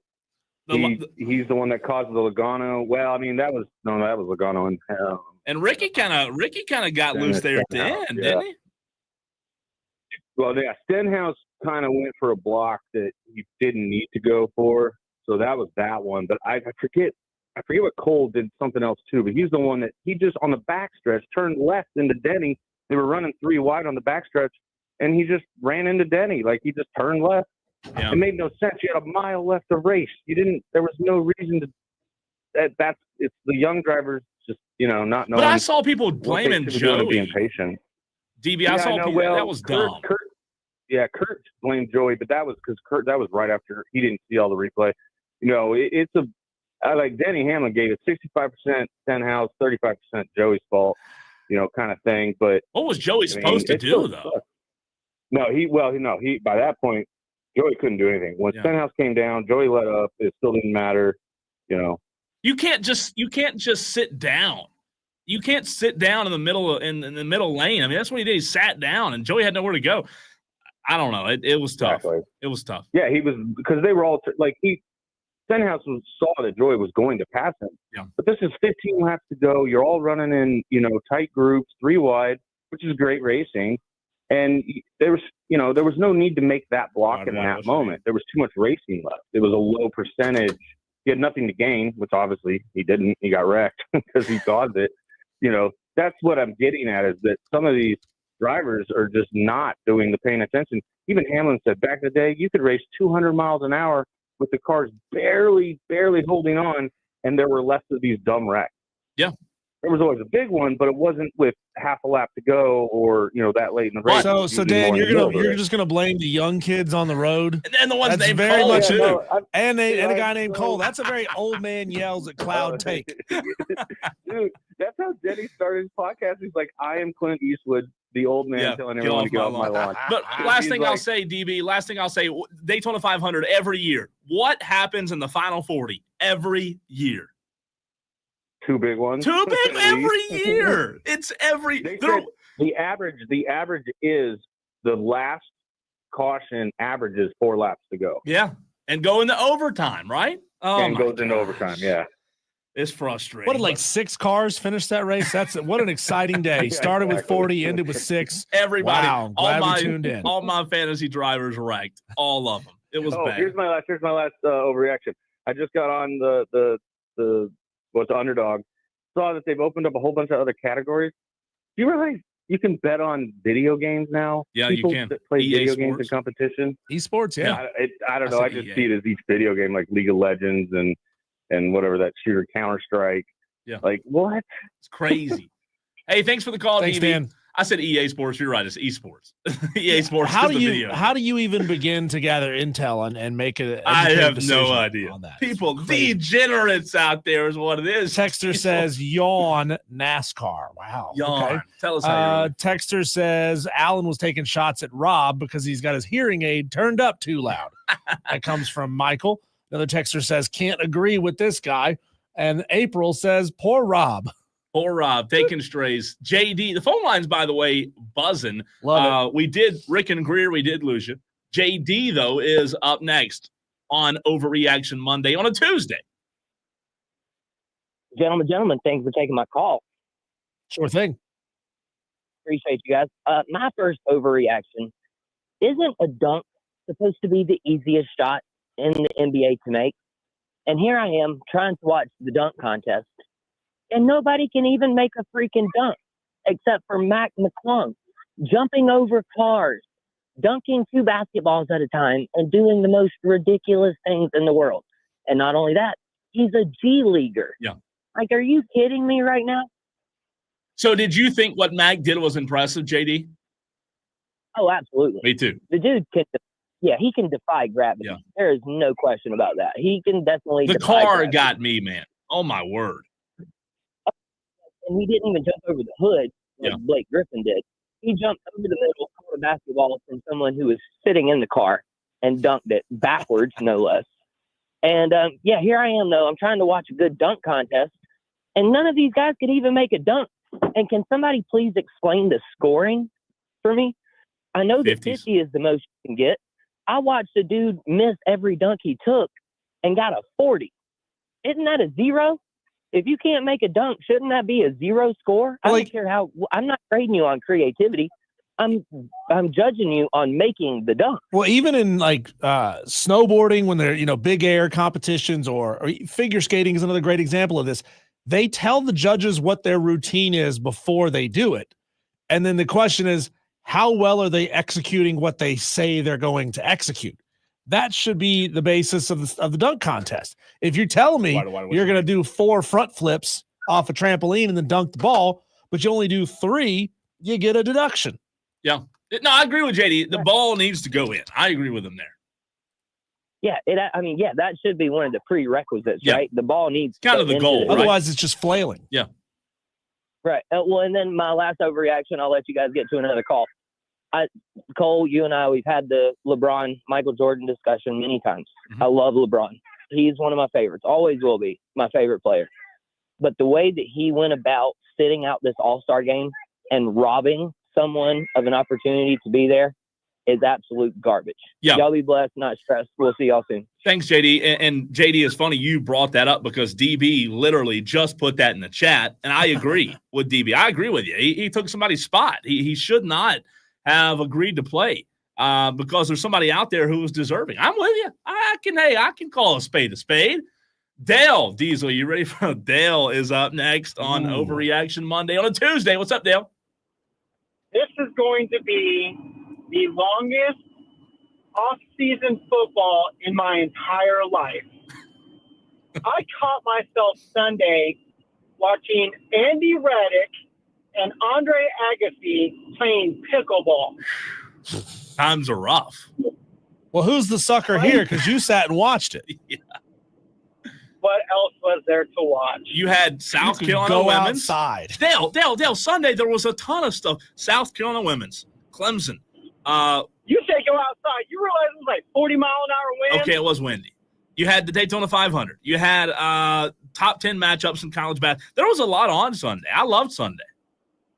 And I know I miss football too. Let's I go. know. I'm Let's with go. Bring back fantasy football. Let's get this tourney started. Let's get the brackets going. I'm ready. I'm getting the itch. I need something. Pickleball. Oh, man. Sorry about your Sunday, Dale. Sorry, Dale. You have to go watch some replays of like Dallas from the 70s. 90s. Thank you very much. 90s. Come on. Give us a little bit of credit there, Diesel. Dewey, it's Overreaction Monday on a Tuesday. What's yours? Yes, I got a couple overreactions. But first one, the NBA, they need to do away with the All-Star game. That's it. No All-Star game for them. Can I comment on that, Dewey? Right. Before you move on, can I comment on that? Yeah. I also have that on my Overreaction Monday. But my question to you is, which sport league has a good All-Star game? They all suck. They all suck. Yeah, thank you. That's okay. We're good now. Continue. Anyways, put that aside. I think we talked about this, last week with my friend Tom from Somerville. But I took the time to watch the women's basketball game Sunday because I had nothing better to do. And I was like, oh, a good matchup. Well, they embarrassed the crap out of themselves. They embarrassed the state. They embarrassed Columbia. All their streaks are over. I think it's time to turn the page on Dawn Staley and look at her. And this is the end. This is the end of the dynasty. Dewey, Dewey. This in March. They're done. I'll ask you the question Clemson apologists used to make of Brad Brownell. Who are you going to get that's better? Shane Beamer. Oh, my God. Look, here's the guy reality that Dewey of wanted it. Fired, by the way. Yeah, it's true. Dewey, the reality is South Carolina is a very good basketball team. They're not elite. They have been elite for the past few years. Last year, they were elite. They're not elite, but they're still very, very good. That's okay. That's going to happen. You have those years. I watched that game, and I expected I didn't know if they were going to win or if they were going to lose, but I didn't expect them to get blown up by 25 points. That's a travesty. That's not what we expect out of a national championship team who's supposed to win it again this year. I don't expect that. And it was a travesty. And Dawn Staley should be embarrassed. Thanks, Dewey. It's embarrassing. Dewey's upset, as you can tell, right? My last overreaction is Diesel. I think Clemson basketball, hope you're sitting down for this. I think Clemson basketball is a national championship contender. That's an overreaction, but I think they can compete with anybody. I mean, who out there can Clemson not play with? I gave you NASCAR, needing a better meteorologist. I told you, all-star games, I know they can't be canceled because of sponsorships and crap, but they suck. Cancel them all. I'm with Dewey there. And then Diesel third is, I think this Clemson basketball team, the way they're playing with Dylan Hunter and those guys and Shefflin and Locken, I think they're a national championship contender. Is that too far? Elite Eight contender, yeah. National championship, that's a little bit of a stretch. They're not as high flying and high scoring as a lot of teams need to be to be a true contender. But I wouldn't put it past them their ability to make a deep run. Yeah. With what they got. I do like that one. You asked Cole what sport actually has a good all-star game.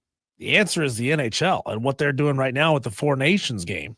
That was crazy what we saw last night. USA versus Canada. You had 2 fights before the opening puck drop even happened. You had Canadians, because the game last night was being played in Montreal. They were booing the U.S. national anthem. I mean, that's heat, man. That's fire. It was intense. Loved it. I love the intensity there. And, a lot of it comes from Donald Trump saying, I want Canada to be the 51st state and all the tariffs that are going on. And, that's how you generate extra heat in this. And I thought that was fantastic what we saw. It was, man. TA and Gaffney wants to overreact on this Overreaction Monday on a Tuesday. What's up, TA?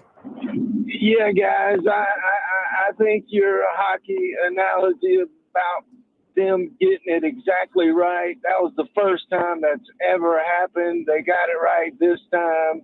And by the way, it was kind of sad the third guy that went to the box from the USA kind of took a couple of jabs to the nose. But anyway, I think the team that's got the All-Star game right, except for the ending, if it's tied, is baseball. Because you get practically a Cy Young award winner throwing 3 outs every inning, and he's not out there to throw dingers, home runs. He's out there to strike guys out. And it's something, if you start a baseball all-star game, that means you've been probably the best pitcher in the first half of the season. So I got to say and slam it down that baseball's got it right, except for a tie game at the end of the regulation, if there is one. But TA, here's where you're wrong, is they intend to put everybody in the game they can possibly put into the game. So if a Cy Young pitcher goes out there and mows a team down, they're not going to leave him in to make sure that he shuts down the other team. They're going to take him out, put somebody else in so that everybody gets a turn. I don't like the Major League Baseball format. That's fine, though. That's fine. I mean, you got these guys. There's you got to fill these roster spots, and it's better than all those hockey players. I'll bet, I don't know, but I'll bet you all the hockey players played in that game for USA. We'll have to look, but I would just drop a dime on. Well, it's also a multi-game tournament. Not everybody has to play in one game because it's a multi-game tournament. I just think baseball's got it right. You get to see elite players in every inning, every at bat, every inning, pitching wise, and it's usually a good game. I think the American League had a 9-game winning streak at one time, but I'm throwing the hammer down on baseball's got it right. You want to see all those guys pitch. Yep. You don't want to see one guy pitch the whole All-Star game as a baseball purist, and that's just what I am. I'm sorry. But great show, guys. Good topic, and I'll be listening. Appreciate you, TA and Gaffney. I can get behind him there, Diesel. I think my only, what he said at the end with the game ending in a tie, that's dumb. The game should not end in a tie. You got to go, Maybe I'm the weirdo, but I liked when the winner of the All-Star game got home field advantage in the World Series. I love it. Give them something to play for. Yeah. No, I mean, I think I can get behind. You know what I would say? I'd say this. I would get behind to TA's point. baseball has the potential for the best all-star game. They have the potential for the best. They couldn't make it the absolute best. I'm with TA there. All right, on the other side, Diesel, 5 games to go in the college basketball regular season. We look at the latest, who's in, who's out, the latest bracketology, and the biggest games this past weekend. We're getting close, Tolos. Tournament time around the corner. We'll get into that next.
Bottom of the fourth inning in Rock Hill, South Carolina and Winthrop knotted up 2 apiece. 2 home runs, in fact, is all we've had offensively. Winthrop threatened a couple times. They had runners on first and second with 1 out. Got a runner on now. Got a runner on now. No outs, bottom of the fourth. You know what I love about college baseball, and people say, oh, well, Winthrop, hung with South Carolina. That Winthrop gives this game everything they have. They're throwing their I don't know if it's their ace. They're throwing a good pitcher. All the guys are up for it. South Carolina's coming to their place. They give it everything, man. I mean, I love midweek. I guarantee you they're running the best middle reliever, the best late reliever, the best closer they got. I love it. I love midweek college baseball. Diesel, however, did you realize there are only 5 regular season college basketball games left? And Dale said it. You said it. We're all ready for March Madness. It's around the corner. Who's in? Who's out with the latest bracketology? This is fascinating when you look at what Joe Lunardi does in the bracket watch. We'll get to that. But the biggest games in the top 25 over the weekend, Diesel, Auburn, Alabama. I said on Friday, you were out. You were getting hit by people on the slopes in North Carolina. Yep. I said Auburn, Alabama was the biggest game of the weekend. Auburn, 94 points. Alabama, 85. Auburn's the number 1 team in the country. People said last week when they lost, how are they still number 1? Well, this is how. They beat number 2 Alabama, 94-85. Auburn, I know there's a lot of good teams out there, Diesel, but Auburn just looks on a different level. Bruce Pearl's done a phenomenal job. This team looks like a true national championship team right now. Yeah, I think it's a little disappointing that not enough people are talking about Jahani Broome as a top elite pick. I mean, he's a fantastic basketball player. Pretty good. But of course, all the conversation centers around Cooper Flagg, which is a little it's a little unfair. Johnny had 19. He's been playing great basketball for multiple seasons in college, and all of a sudden, this usurper comes in and takes up all the headlines. He had 14 rebounds, too. I mean, he was really good. Whoever gets him is going to get a really good player in the NBA. I love it, man. I really am excited. Duke just demoed Stanford 106-70. Diesel, also in the SEC, talking about Auburn, Alabama, Florida, South Carolina. We talked about Owen, right? You know Owen? Yep. Big fan of his work. They're still Owen. South Carolina still looking for their first win in conference. They're in action tonight against LSU. They're just hoping this season can come to an end, right? I mean, what else do you do? They're asking for a mercy killing. Can you take me out back and hit me with a shovel, please? South Carolina, LSU tonight. Let's see real quick. Let's do a quick check and see. LSU's not great. They're you ready for this? Popcorn night in the SEC tonight. The bottom feeders of the SEC. 2-10 LSU in conference versus 0-12 South Carolina. You know, do you want to guess what the line is on this game without looking tonight? I'm going to guess LSU. Where is the game? It's being at played? LSU. At LSU. Yeah. So I'm going to guess it's probably LSU minus 15. 2.5. 2.5. 2.5. South Carolina gets blown out on the road. South Carolina. Every time. They're terrible on the road. Who knows? Maybe they get their first win in conference tonight on the road in Baton Rouge. I don't know. I don't think they will, but we'll see. This is like tuning in and watching a UMass versus UConn football game. It is. It really is. Terrible. Also over the weekend, Houston, number 6, defeated Arizona 62-58. Number 8, A&M defeated Arkansas. A really good game, 69-61. Texas all over Kentucky. That game was back and forth. I said all over Kentucky. Let me back up. Texas edges out Kentucky, 82-78. And then Clemson, the number 23 team, now 18 in the country in the latest AP poll, all over FSU. That's where I was going with all over, 72-46. Diesel, we talked about that beat down earlier in the show. But Joe Lunardi, in his latest bracket watch that came out this morning, has Auburn as the top overall seed, right, as they should be. He has VCU, Diesel, as the first team out. VCU out. Last team in, Wake Forest. And Joe Lunardi's latest bracket watch has 13 SEC teams. Do you know how many teams from the ACC, which used to be the Mecca for college basketball, Joe Lunardi has in the tournament? 3? 4. So not far off. All right. Clemson, Duke. Maybe let me look. Louisville, that makes sense. Right, let me see. And Wake Forest. Oh, that's right. Okay. He has, by the way. Wake's a good team this year. I love this. I love what he does on the bubble. The last 4 buys on the bubble, he has Texas, West Virginia, BYU, and Vandy. Last 4 in. Last 4 getting in the tournament, Diesel. San Diego State, Oklahoma, Arkansas, Wake Forest. As 2 SEC teams, by the way. First 4 out, VCU, Georgia, SMU, and North Carolina. North Carolina out in Joe Lunardi's latest. I can't even with any gusto say, come on and raise up. I mean, are we surprised, though? No, they're terrible. Terrible. Again, how many times have I said, are North Carolina fans okay with Hubert Davis? Live 2 and update, 4, man. South Carolina has just hit a batter to load the bases with no outs. No bueno. Winthrop. Oh, excuse me. That pushed the runner to second. So now they got runners at first and second with no outs. No bueno for the Gamecocks. But by the way, his latest breakdown, Diesel, Joe Lunardi has 13 teams out of the SEC.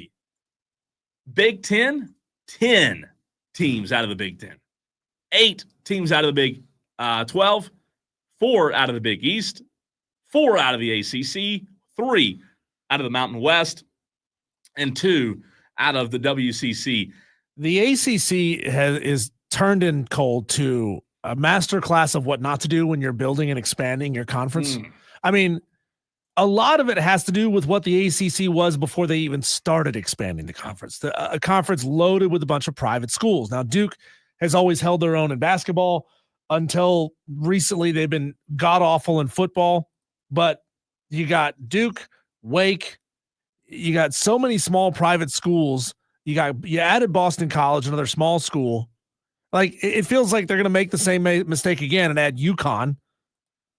But that's another small school that's not good at football. It's just wild to me, Diesel, that the ACC's this bad. I mean, we grew up, the ACC was king of college basketball. This was it. This was the tournament that everyone tuned into. Nobody cared about the SEC tournament. No, and now nobody cares about the I mean, what excitement do you have about the ACC tournament this year? How do you build this back? How do you get back to where you were, especially in the portal era when kids are going to want to go play in the SEC? You got to have Florida State step up, man. You got to have teams like Wake Forest, who's not bad. I don't think you can fix this anytime soon. I think this is a 10-year fix. And do we really think Jim Phillips is the guy to fix this? I don't know. I think, look, to play devil's advocate, I could say, hey, with teams being able to use the portal, maybe it shouldn't take long. And the SEC's but the SEC teams can use the portal too. They can use them. I mean, like Mark Sears, for example. He was horrible. A really good player for Alabama. He was 4 of 17 from the field on Saturday. You just look at Diesel. You mentioned Jahani Broome. You look at how many good players in the SEC. Denzel Aberdeen at Florida. He had 22, 3 assists in their win over South Carolina. We all know Cooper Flagg, in the ACC's probably carrying the flag, no pun intended, right? But they're just so deep. Wade Taylor at A&M, 18 points, 9 assists Saturday over Arkansas. It's interesting that Joe Lunardi has, 13 SEC teams getting in. In his latest that came out today, do you know who Joe Lunardi has Clemson playing and where they'll be seated in the first round of the tournament? Well, I do know because because I cheated. I have it open. That's okay. Number 6 versus number 11, 6 seed versus an 11 seed. What would you think about if this were to come to fruition? Clemson versus the SEC's Vanderbilt in the first round in Cleveland. I feel pretty good about that if I'm a Clemson fan. I mean, you're playing good basketball. Depends on what happens in the ACC tournament. You don't need to go win the thing, right? But you just need to have a strong performance. Yeah. You need to look good, play well in however many games you get in the ACC tournament. Honestly, I think it's sort of advantageous for you to not win the whole thing. It's like kind of get to the Final Four of the ACC tournament, bow out, dip out, get some rest. You've still been playing high level basketball when it matters, and then let the other teams wipe themselves out. Hey, Wake Forest, we love you, but we're gonna bow out, and we're going to let you win this game. Yeah, just call it right there at the end. Pull a LeBron, get dressed for the game, and then don't play. I don't know, man. Like, I think the SEC, though, is, to your point about the conference tournament, the ACC, I'm with you. If you're Clemson, what's the point? Like, yeah, you want to win the conference. But, Diesel, from the SEC standpoint, that is going to be a gauntlet when that comes tournament time in the SEC.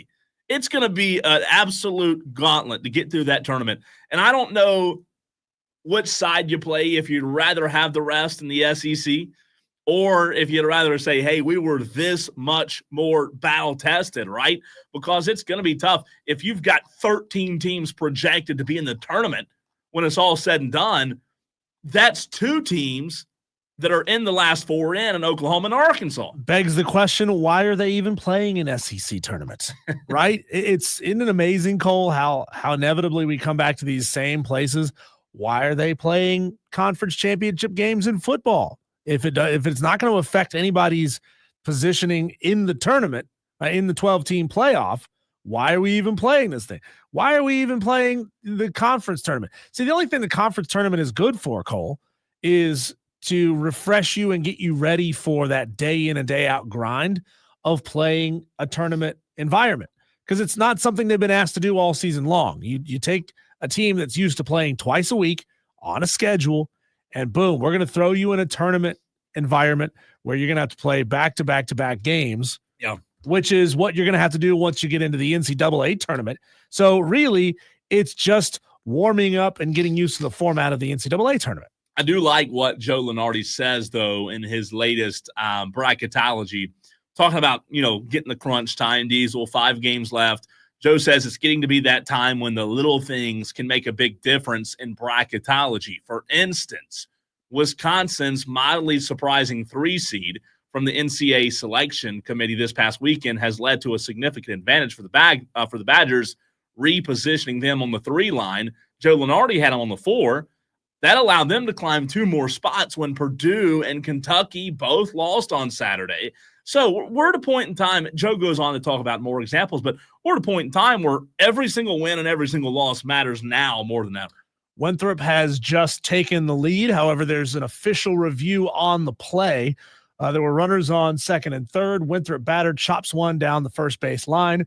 First baseman charges in on the ball, throws it home. Here, the runner who was on third got under the tag and scored the lead. And he was the slow motion, well, ESPN Plus buffer. I don't know what's happening. I mean, that's the way it's been. If you're watching the ESPN Plus, I had a buddy of mine who's a Gamecock fan just text me a few minutes ago and say, "How bad is this broadcast?" Terrible. Well, it's ESPN Plus. The graphic looks great. The graphic in the upper left corner. It's the only thing. Yeah. Oh, he's safe by a mile. He's safe. The catcher did not have him on the foot. Yeah. The what came close is the runner's second left foot was kind of up in the air. Yeah. And that's going to be called right where the catcher caught the ball.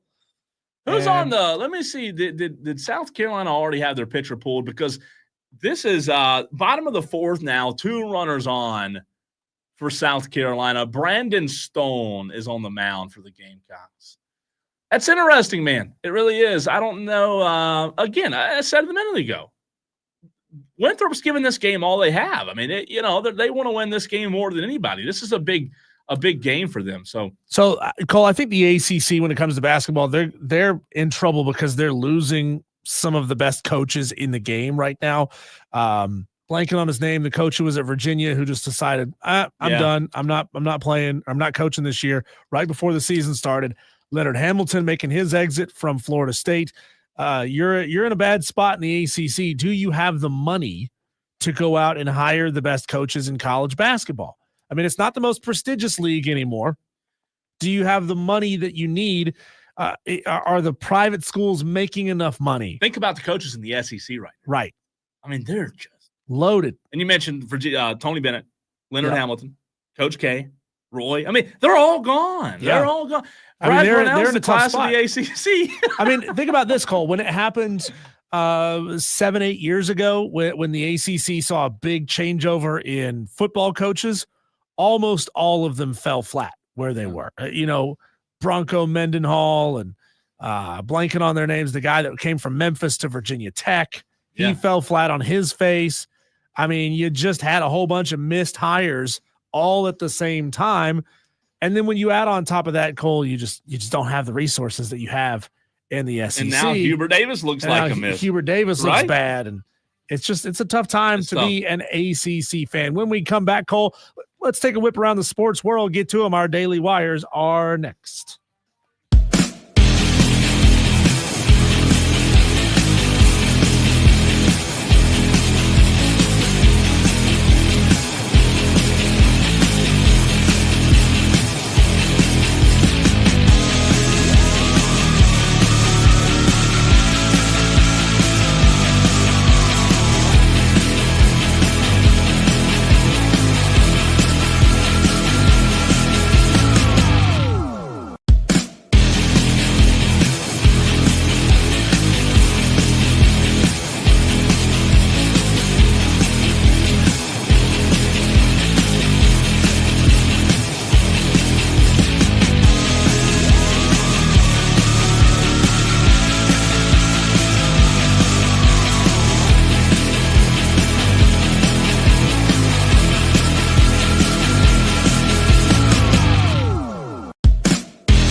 Live update for you. Winthrop 3, South Carolina 2, top of the 5th. So the Gamecocks got out of the 4th without too much more damage.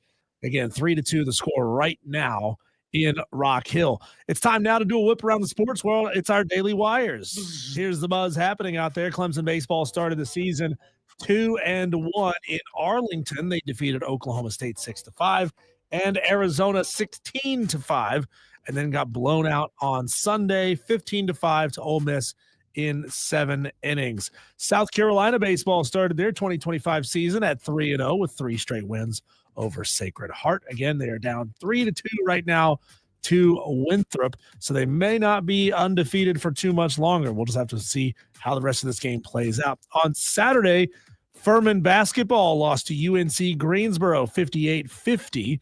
Wofford lost to Samford 76-68. A lot of losing happening in the state of South Carolina over the weekend, Cole. Clemson, the only major team that actually took home a dub. North Greenville took 2 out of 3 from Shorter and are 10-1 on the season. It's tough to sweep anybody. It's tough to think that this undefeated stretch was going to keep going for too much longer, Cole. But, taking 2 out of 3, the series win, way to go to Landon Powell and his crew. No midweek game for Clemson. South Carolina, again, in action against Winthrop right now. We'll keep a track on that game to see how it's going for the rest of the day. The Clemson PC game scheduled for Wednesday at 4 o'clock at Doug Kingsmore Stadium is postponed. Queens began their season 2-1 against App State, who is now 1-2 on the season. Not a good start for a mid-major program to be losing to smaller schools. William Byron went back-to-back at the Daytona 500 on Sunday, finding victory lane after a 4-hour rain delay. He was in, 7th place when the big one happened in front of him? Something like that. Not the big one, like the second big one happened in front of him, because the real big one happened a few laps before that. I hate to say that a driver shouldn't get credit for winning the race. I'm not going to say that, but my gosh, he was in the right place at the right time. And you hear so many drivers talk about it, Diesel. In NASCAR, especially in races like this, there's so much luck involved of just not being in trouble, not being involved in the wreck. And Bubba Wallace was a benefactor of that earlier in the race. This time it was William Byron. I mean, he won the race, but he didn't, I don't know. He was right there and he didn't get hit. So it was an easy win. I'm going to say it, an easy win for William Byron. Cole, I was a little shocked that I didn't see at least more footage of the Ryan Preece flip on social media. It just wasn't out there. LeBron throws down a monster dunk. It's all over Twitter. Car goes flipping in the air at 200 miles an hour. Nobody's talking about it. Is that not a good indicator that NASCAR is slowly dying? I don't know, because ratings have been up 3 years in a row. So I mean, it's tough. It's regs. People like regs, but people don't love NASCAR. In terms of people like the NBA. Team USA defeated Canada on Saturday 3-1. They were playing that game in Montreal. It was in the NHL Four Nations face-off. It's what they're doing in lieu of the All-Star game this year. I loved it. I thought it was a fantastic way to have the NHL's best on the ice against one another, playing for their countries. 5.5 million American viewers watched the first best-on-best tournament between the nations since 2016. We don't know how many Canadians tuned in and watched. So, but in America, 5.5 million. That's good. It's not great. Yeah. Montreal fans booed the U.S. national anthem, protesting the tariffs on Canadian imports and and Donald Trump's proposal that Canada should become the U.S.'s 51st state. There were multiple fights in record succession. Like, as the puck dropped, Cole, there were already 2 fights before this thing even really got underway. I love it. So, these guys were at each other's throats. They play each other all the time. They know each other. Who won, by the way? And the USA won. Gotcha. Yeah, it was 2-1, and then Canada pulled their goalie, and the U.S. got an empty netter to make it 3-1. Cam Ward, Cole, has threatened teams that skip him in the NFL draft, saying, I'll remember. They'll have to play me for the rest of my career. What do you mean skip him? He's going number 1. If he doesn't go number 1, he's like, I'm taking receipts. Shut up. Come on. Nobody's skipping you. You're getting picked number 1, Cam. Come on. He's just warning teams. He's warning teams not to do it. Caitlin Clark's agent says, quote, I don't think it's possible to pay Caitlin Clark a salary that reflects her worth to the WNBA. Cole, remember how many times we've talked about pundits on ESPN and other players and former players saying it's not fair that she's getting all this attention? Yeah, it's not. An economist at Indiana University Columbus was interviewed by the Indianapolis Star, calculated that Clark was responsible for $36 million in economic impact to the city of Indianapolis and almost 27% of the league's economic activity for the 2024 season. That includes attendance, merchandise sales, and television. Caitlin Clark by herself is a third of the WNBA. And it's racist though that they were talking about her. I mean, that's what people said. That's not me being funny. Those were things that were said. Oh, she's on the cover of the magazine. That's racist. Oh my God, give me a break. I mean, those numbers are staggering, man. That's insane. $36 million. $36 million. That's a lot of money. Yeah. What's it says 27% of the league's economic activity. What's 27% of about $400? A lot. On Saturday, Cole, to close this thing out, Saturday, Clemson clobbered Florida State 72-46. The 26-point victory represents the second largest road win at Florida State in school history. Ian Shefflin tallied his 22nd career double-double, his 10th of the season. Chauncey Wiggins scored double figures off the bench. Clemson is 12-1 when Chauncey Wiggins scores in double figures. Absolutely scalped the Noles. He's the guy. Like, how many times this year have we talked about them not having the bench production? Well, when he steps up, man, they're pretty darn good. They're pretty darn good. I like what you had to say. He says, warning for a dude like Cam, a rookie, to say that out loud before the draft. Buyer beware. This guy is going to be a dud in the NFL. Maybe Caleb Williams 2.0 coming in with all this hype and all this cockiness. We'll see. Audio Blitz, a lot happened from the sports weekend. We'll have the top audio for you in sports next.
One last hour for Diesel and I to inform you, entertain you, and keep you up to date on what's happening in the sports world. Diesel, South Carolina's back in control.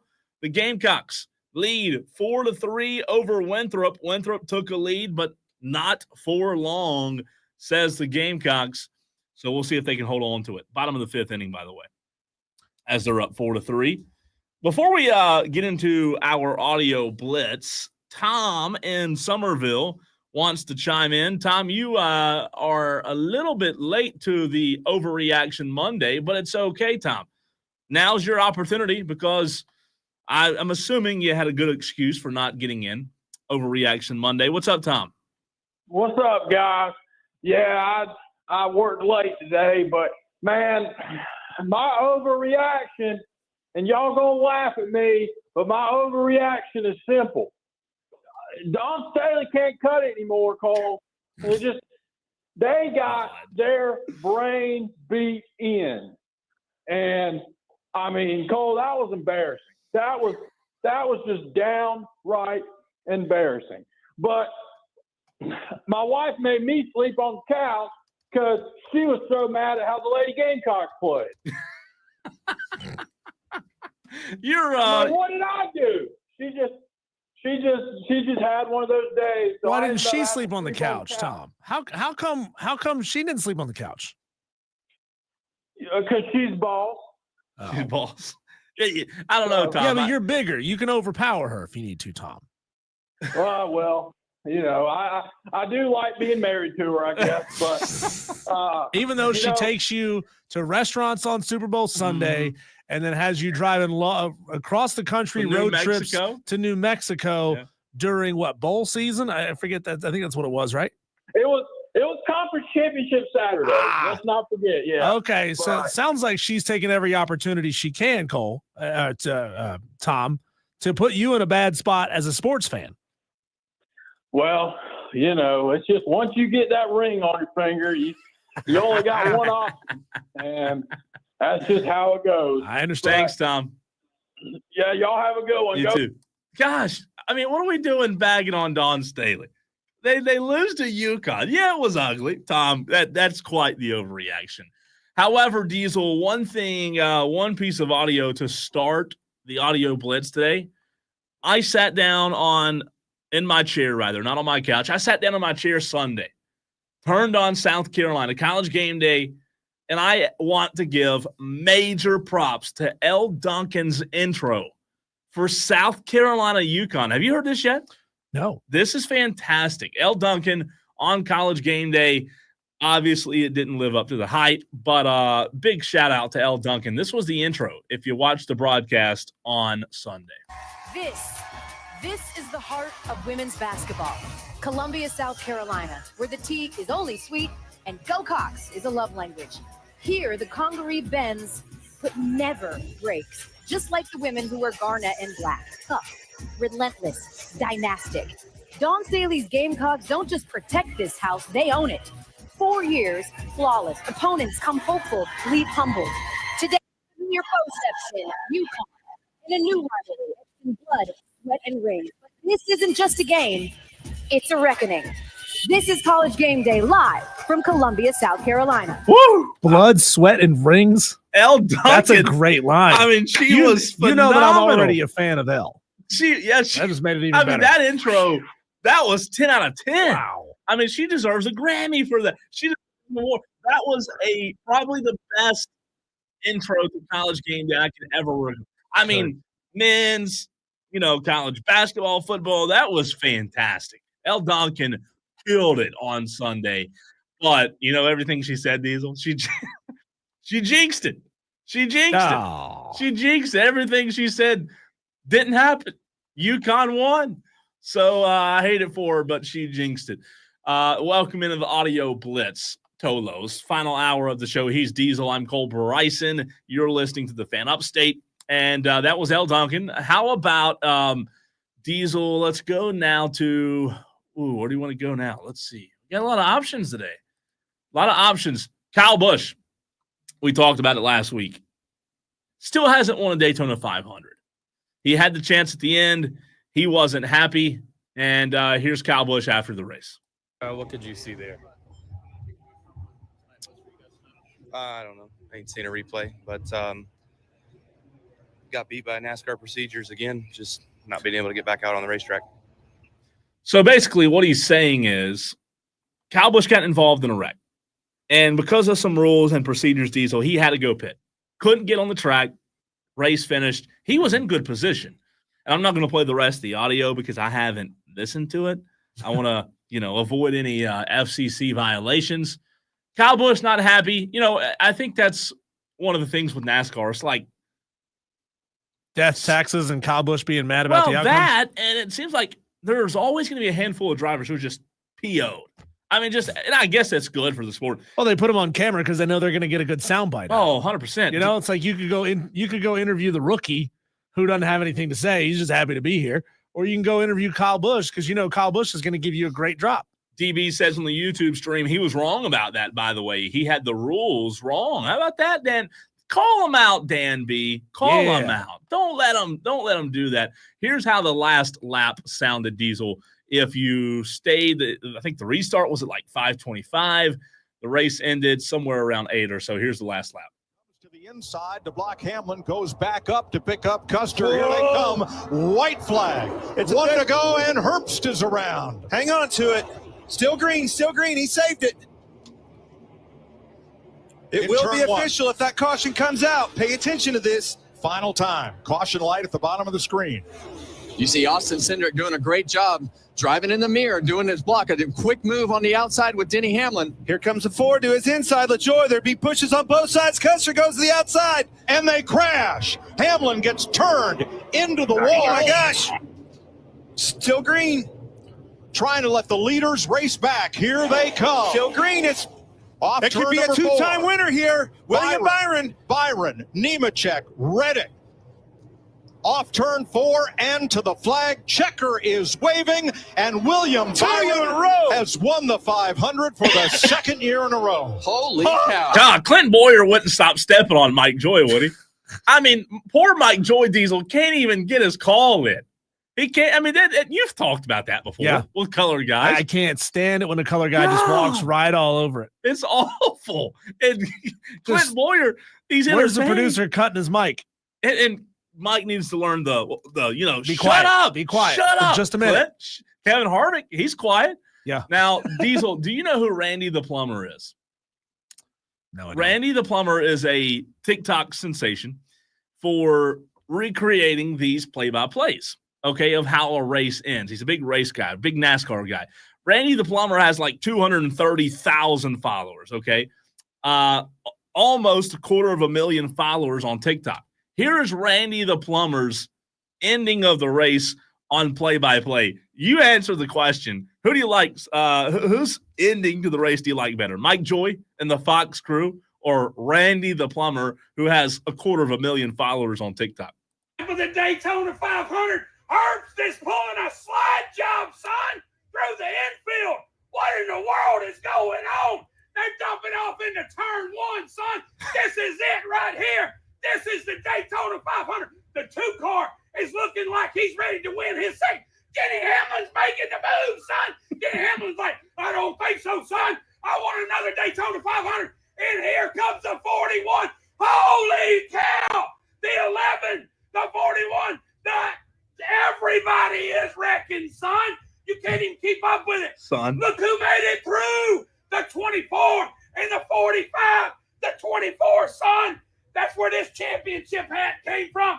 The 24 is looking strong to the stripes, son. William Byron wins another Daytona 500. That wreck was wilding. Is that the Rob Brown show, by the way? That's what I mean. Without pulling snippets, the words used outside of saying "son" every third word. The words from Dave the Plumber, Randy the Plumber, better. My gosh! But Mike Joy's delivery is just fantastic. Randy the Plumber, man, national treasure. Hey, you mentioned earlier in the show, Diesel. I believe it was when we had our guest on. Who, by the way, if you missed that interview, we'll have it for you in about 10 minutes. You mentioned the Ryan Preece, the flip. Mm-hmm. Here's how it sounded on the team radio from Ryan Packrasss during the flip. So 2x2. Easy is good. Low. We're in it. We're flipping here. Hang on to it. Talk to me here.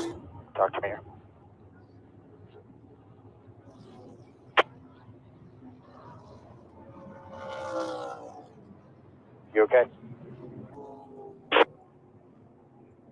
When the net's down, guys.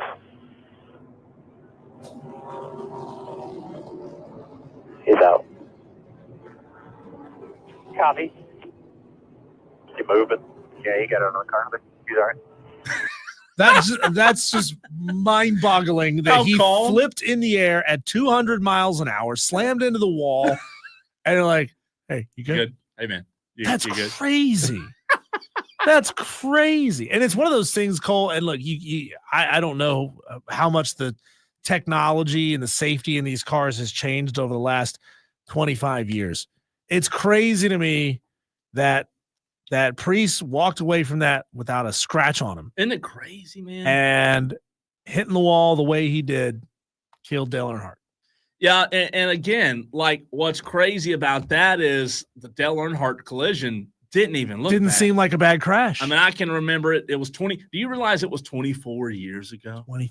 24 years ago. He got turned and went into the wall head on. Head first, yeah. And it didn't look bad. And you see that crash all the time. Yeah. And no worse for the wear, most of these guys. And that audio, you're right. I mean, he's just, hey, man, you good? Hey, you good? Man, I know you're like going 200 miles an hour and flipping. You good, bro? I mean, we get something. We're flipping. What? I got to play that. You're right. He did. I think that was the best part. Let me find it again. You're flipping. So 2x2. Easy is good. Low. We're in it. We're flipping here. Hang on to it. We're flipping here. I just wish that was it Brian Packrasss? Ryan. Yeah. I just hope that was Ryan. I know it's probably the crew chief, but if it's Ryan, be like, we're flipping. So nonchalant. Yeah. No big deal. No biggie, man. I know it's like one of the craziest looking crashes ever. And then last NASCAR piece for you, William Byron, after winning the Daytona 500 back to back. You were ninth with 1 lap to go. How did you come through the pack and avoid the chaos to make it 2 in a row at Daytona? Yeah, obviously some good fortune, but just trusted my instinct on the last lap there. I felt like they were getting squirrely on the bottom and just I was honestly going to go third lane regardless because I was probably 6 coming down the back. So just obviously fortunate that it worked out in our favor, but just really proud of this team.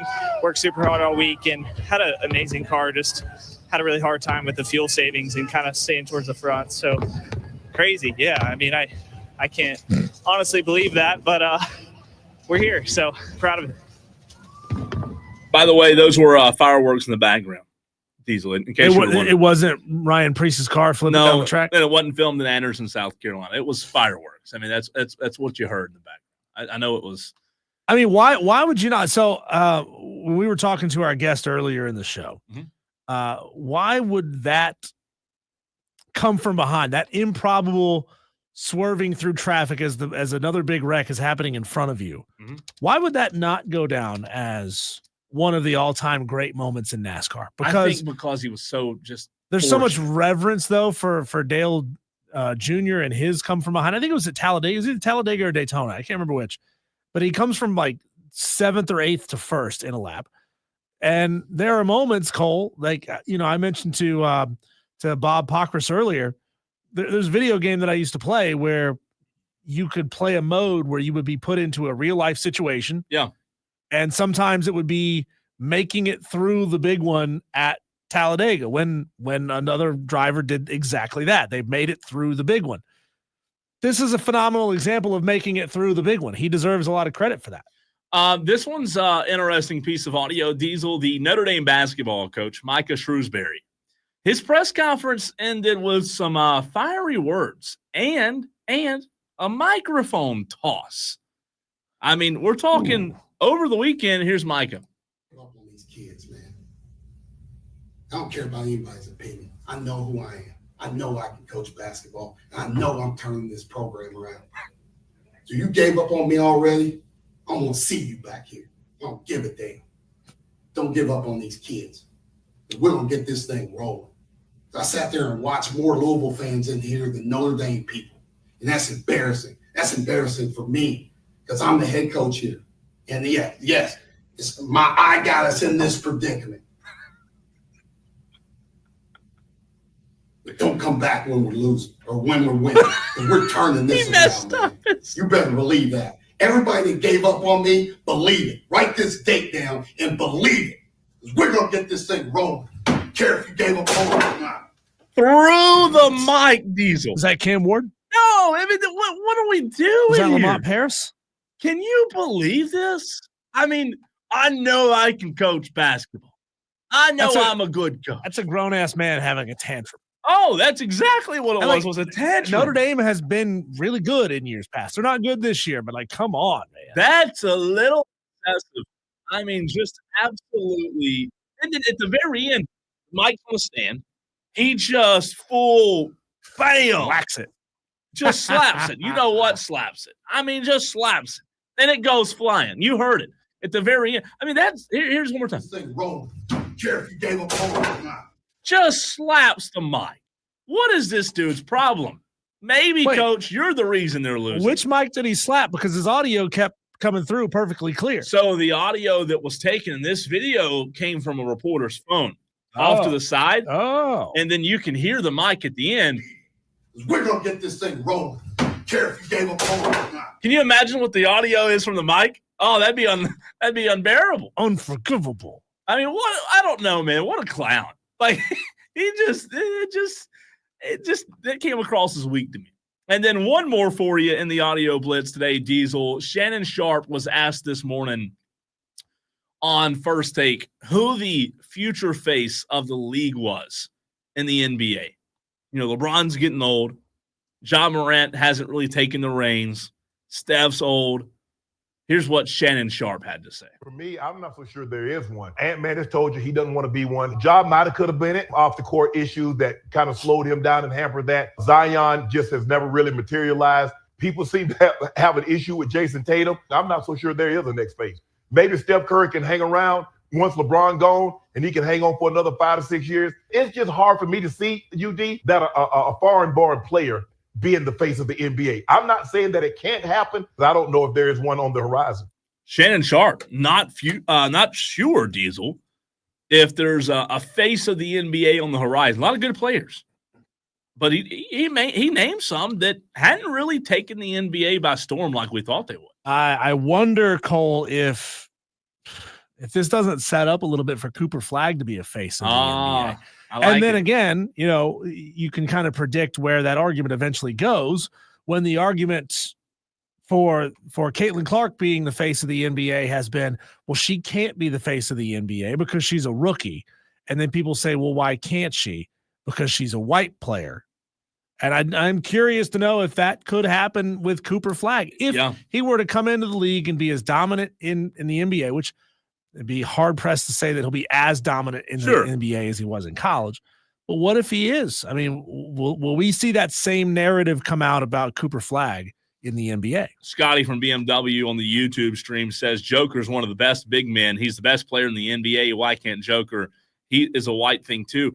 Look, I think you have to have the personality in a way. It takes both. You can't just be a great player. You got to have Joker doesn't have personality. He doesn't have charisma. And you're right, it does.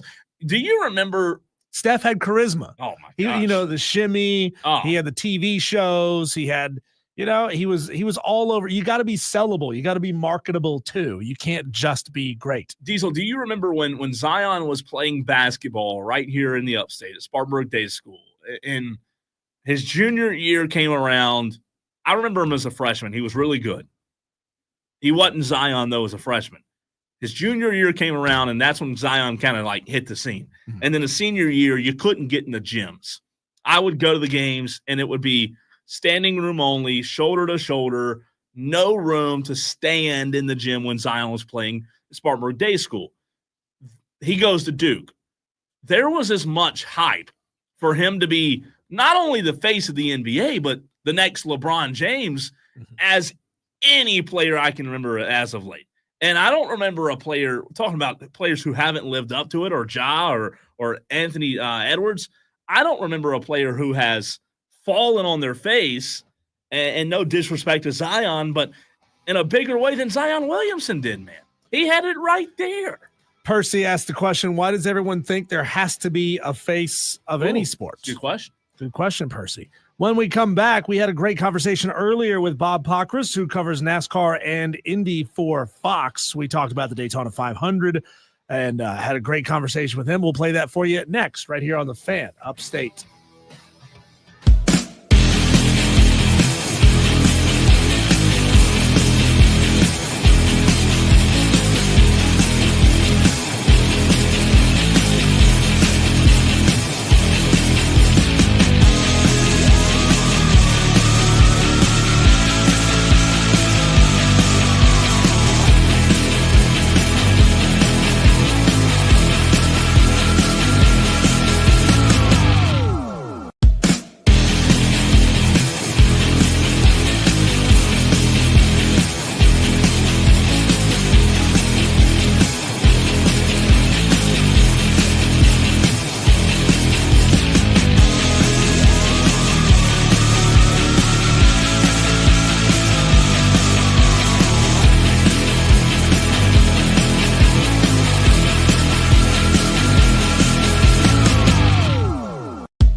Tolos, let us know what your thoughts were on the Daytona 500 on Sunday. Obviously, we were not on air yesterday because of President's Day, so we dive right into the Daytona 500 conversation right now. We're joined by Bob Packrasss on X at Bob Packrasss. That's Pockrass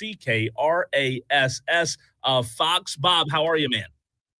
Doing great. How are you doing? Doing fantastic. We appreciate you hopping on with us on this Overreaction Monday on a Tuesday as we react to the Daytona 500. I want to start with a broad question. Obviously, you were there. You covered it for Fox on a grading scale, A, B, C, D, whatever you want to grade it. What would you grade, or how would you grade, rather, the overall product that you saw on Sunday in Daytona? Oh, I mean, I graded a B because, it was an exciting race. It had some strategy to it and fuel mileage. It had, the accordion effect as drivers are trying to make fuel mileage. And so, it's that frustrating to watch a little bit, but it still turned into an exciting race. Obviously, Priest getting airborne is not something you want to see. And, the finish, if you're a William Byron fan, you're probably excited.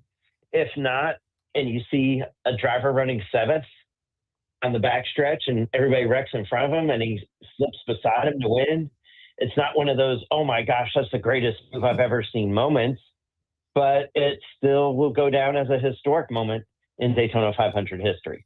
Bob, we talk a lot on this show about how the NBA has turned into a sport where a lot of people just go online and watch the highlights. My question for you is, how does NASCAR view all of the clicks and conversation that the big one generates on social media? Like you said, you don't want to see Ryan Preece get airborne because that obviously could have gone very, very badly. But that is also, for the average viewer, the lay fan, the most exciting thing about the race, about any race, is seeing the big accident happen. So how does NASCAR deal with not wanting the highlights to actually be the highlights? Well, I mean, I think racing for a long time, nobody wants to see anybody get hurt, but you want to see them do things that defy getting hurt, right? And you can't, and when you do things where often you defy getting hurt, you're going to have times where people do get hurt, right? So I think that's the balance. The speed and the drama is part of the sport. You can't have racing without accidents. When people are trying to pass each other at 200 miles per hour, obviously you're trying to keep your drivers as safe as possible while also creating a product that people are going to want to see. And there's a danger aspect to racing that, I would say is kind of inherent, same with like a boxing match, right? People get excited at that, but that it's brutal on the body. So I think they'll look at the Priest accident and try to see what they can do to keep, as they always do, to keep cars on the ground. But that's, they know that people are going to watch clips of wrecks because that's part of the sport. I don't know any other way to put it. And as far as just, you're going to have cars getting out of control. Now, I shouldn't say cars getting airborne, that shouldn't be part of it. But, how do you balance the two is still the major challenge. We're joined by Bob Packrasss of Fox Sports right here on the Fan Upstate. Is there anything to be made, Bob, in your mind of William Byron and what he did after the race and the celebration of hitting the wall? There's been a lot of talk about why he hit the wall and avoiding some penalties. What do you make of that? Well, I talked to William Byron this morning. He's doing a New York media tour, and I'm up here. And I saw him this morning, and I asked him if he's been reading social media. He said no. He goes, I hear there's a conspiracy theory that I hit the wall on purpose, and he said he was just being clumsy. I would say that if he was doing anything uncouth, they certainly weren't doing it very well, considering he was 7th at the time of the wreck, right? And 20th about 10 or 15 laps before that. So, that would be my, it wasn't like they were doing anything that was giving them a huge advantage, that's for sure. Bob, you were talking there about Ryan Preece getting airborne there, and what a wild accident that was. The fact that he could take flight, flip over, hit the wall, slide down the track, and come to rest and just casually open the window net and give the thumbs up. It is truly a testament to the safety technology in the modern race car. I hadn't really paid a ton of attention to the underside of a race car in a long time, but when he gets airborne, you see just how flat the underside of that car is. Forgive me for not knowing, but is NASCAR working on any technology akin to a roof flap that would help keep these cars on the ground and keep them from getting airborne? Well, they do have roof flaps that typically keep the cars on the ground when they spin. This was a situation where the wheels kind of hit and he got launched, and you see the roof flap deploy, but that's not going to potentially keep him on the ground with that kind of hit. So, they'll look at it. They have some things on the car to try to keep them on the ground, but in that situation, which they really haven't seen much before, I think they need to go and take a look. Now, a lot's been made of the flat underbody, and it's a catch-22 in my view, because if you have a more curved or flat underbody, that's when teams would start working in that area to create more downforce, right? With the flat underbody, there's not as much that the teams can manipulate underneath the car in order to create downforce and make the car handle better. So, they've done this on purpose to try to keep teams from trying to spend a lot of money on engineering and such. So, it's kind of a catch-22. They've got to find a way, though, especially since they went to this flat underbody, to figure out, what other things they can do to keep the cars on the ground. Bob, have you heard anything from NASCAR on the inconsistencies from one weekend, the very first opening weekend of the sport? You have the duels on Thursday night where a caution is thrown.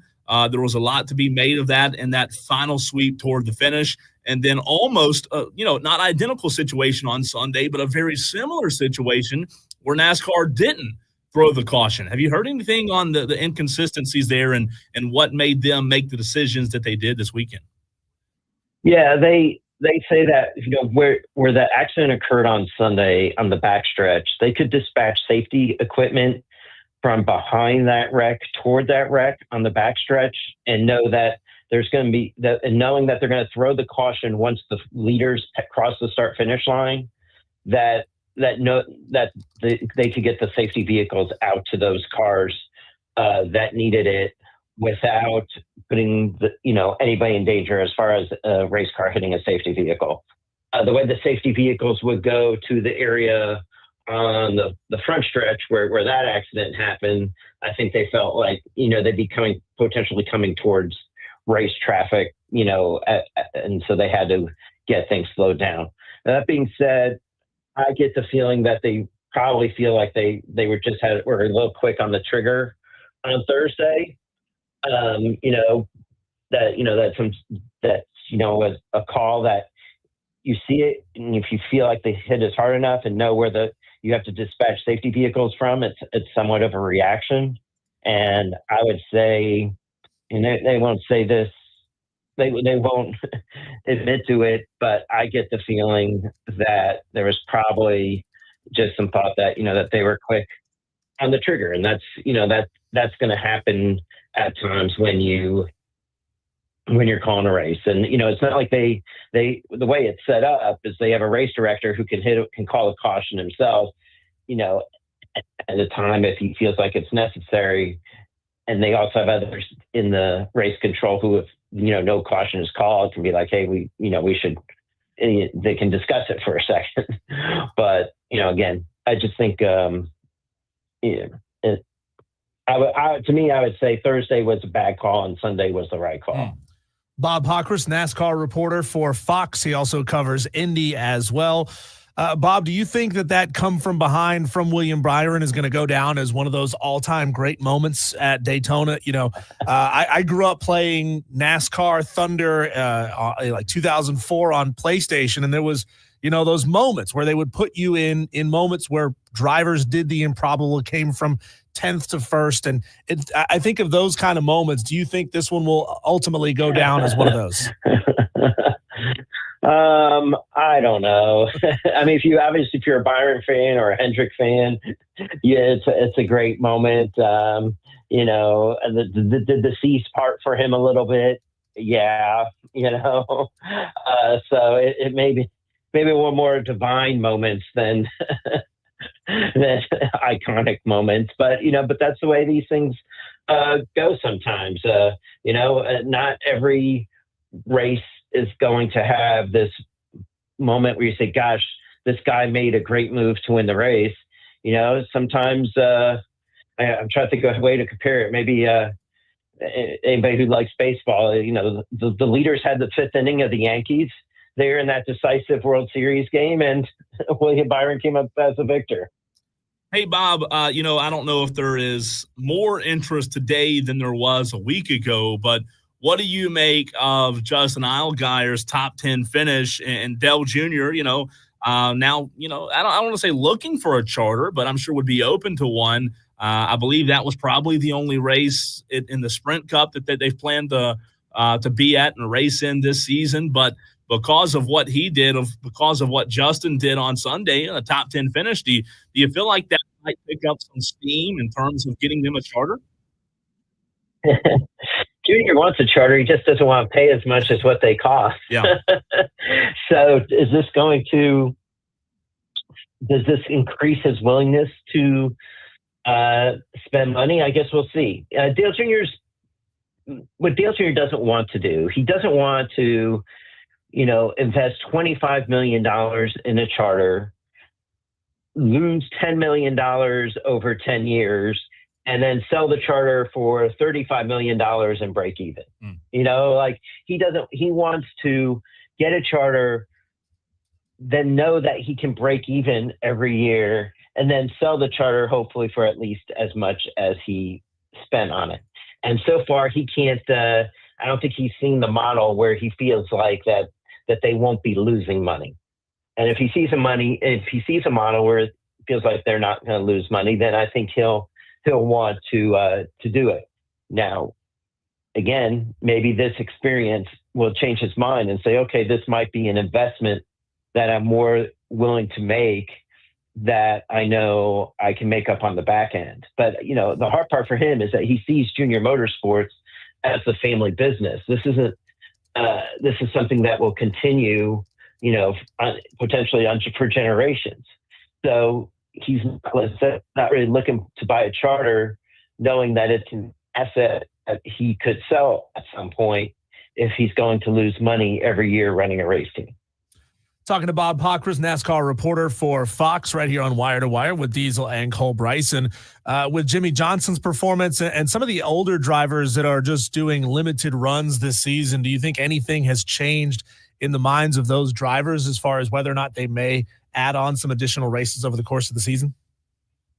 I don't think so. Jimmy has 2 races, now just the 600 left for this year. And look, Legacy Motor Club's been struggling. They did have a decent Daytona, but I think he feels like he's really got to focus on the business side and competition side and really on running this company. And I think that's where his focus is going to be.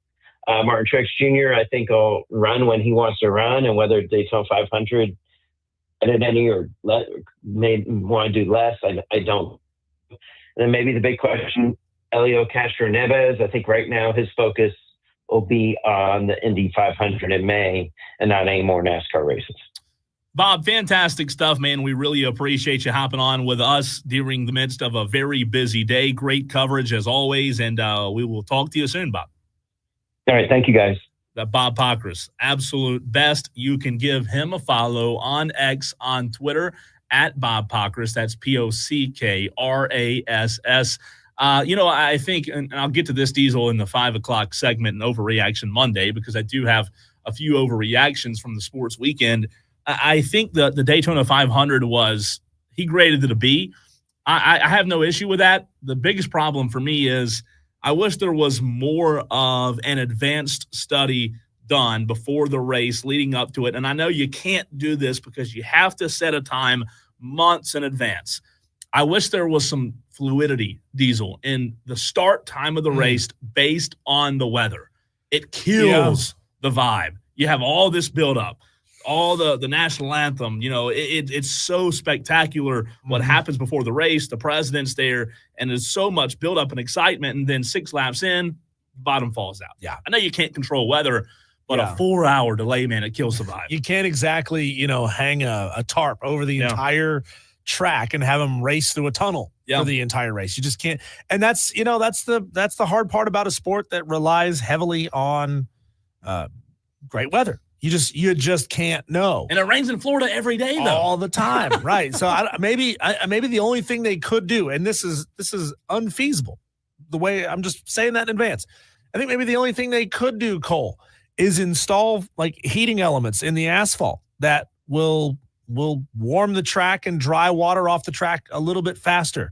The rain ends, and then they got to get out there with the trucks with the jet engine strapped to the back, and that takes an hour. Time. Takes a lot of time to dry off the track, and especially if the asphalt's already cooled down, it takes a lot of time for that to clear up. And I mean, nobody wants to see him go out there race in rain tires and do 50 miles an hour less. Yeah, it's just not as entertaining. I thought it was a good race, though. The Packrasss accident that you brought up was weird. I've never seen a car just wheelie almost, for it felt like 5 minutes. It feels like the kind of accident you'd see in Indy. With the open wheel, they can touch tires just straight away and then just launch somebody up. It's odd. You don't see that in NASCAR. Just because the wheels are contained the way that they are. I enjoyed it. Again, the 4+ hour rain delay killed the vibe, but once it started, I enjoyed the race. I picked Bubba to win it. That didn't happen. He was incredible yesterday, but for whatever reason, in the last 40 laps, he just put on the brakes.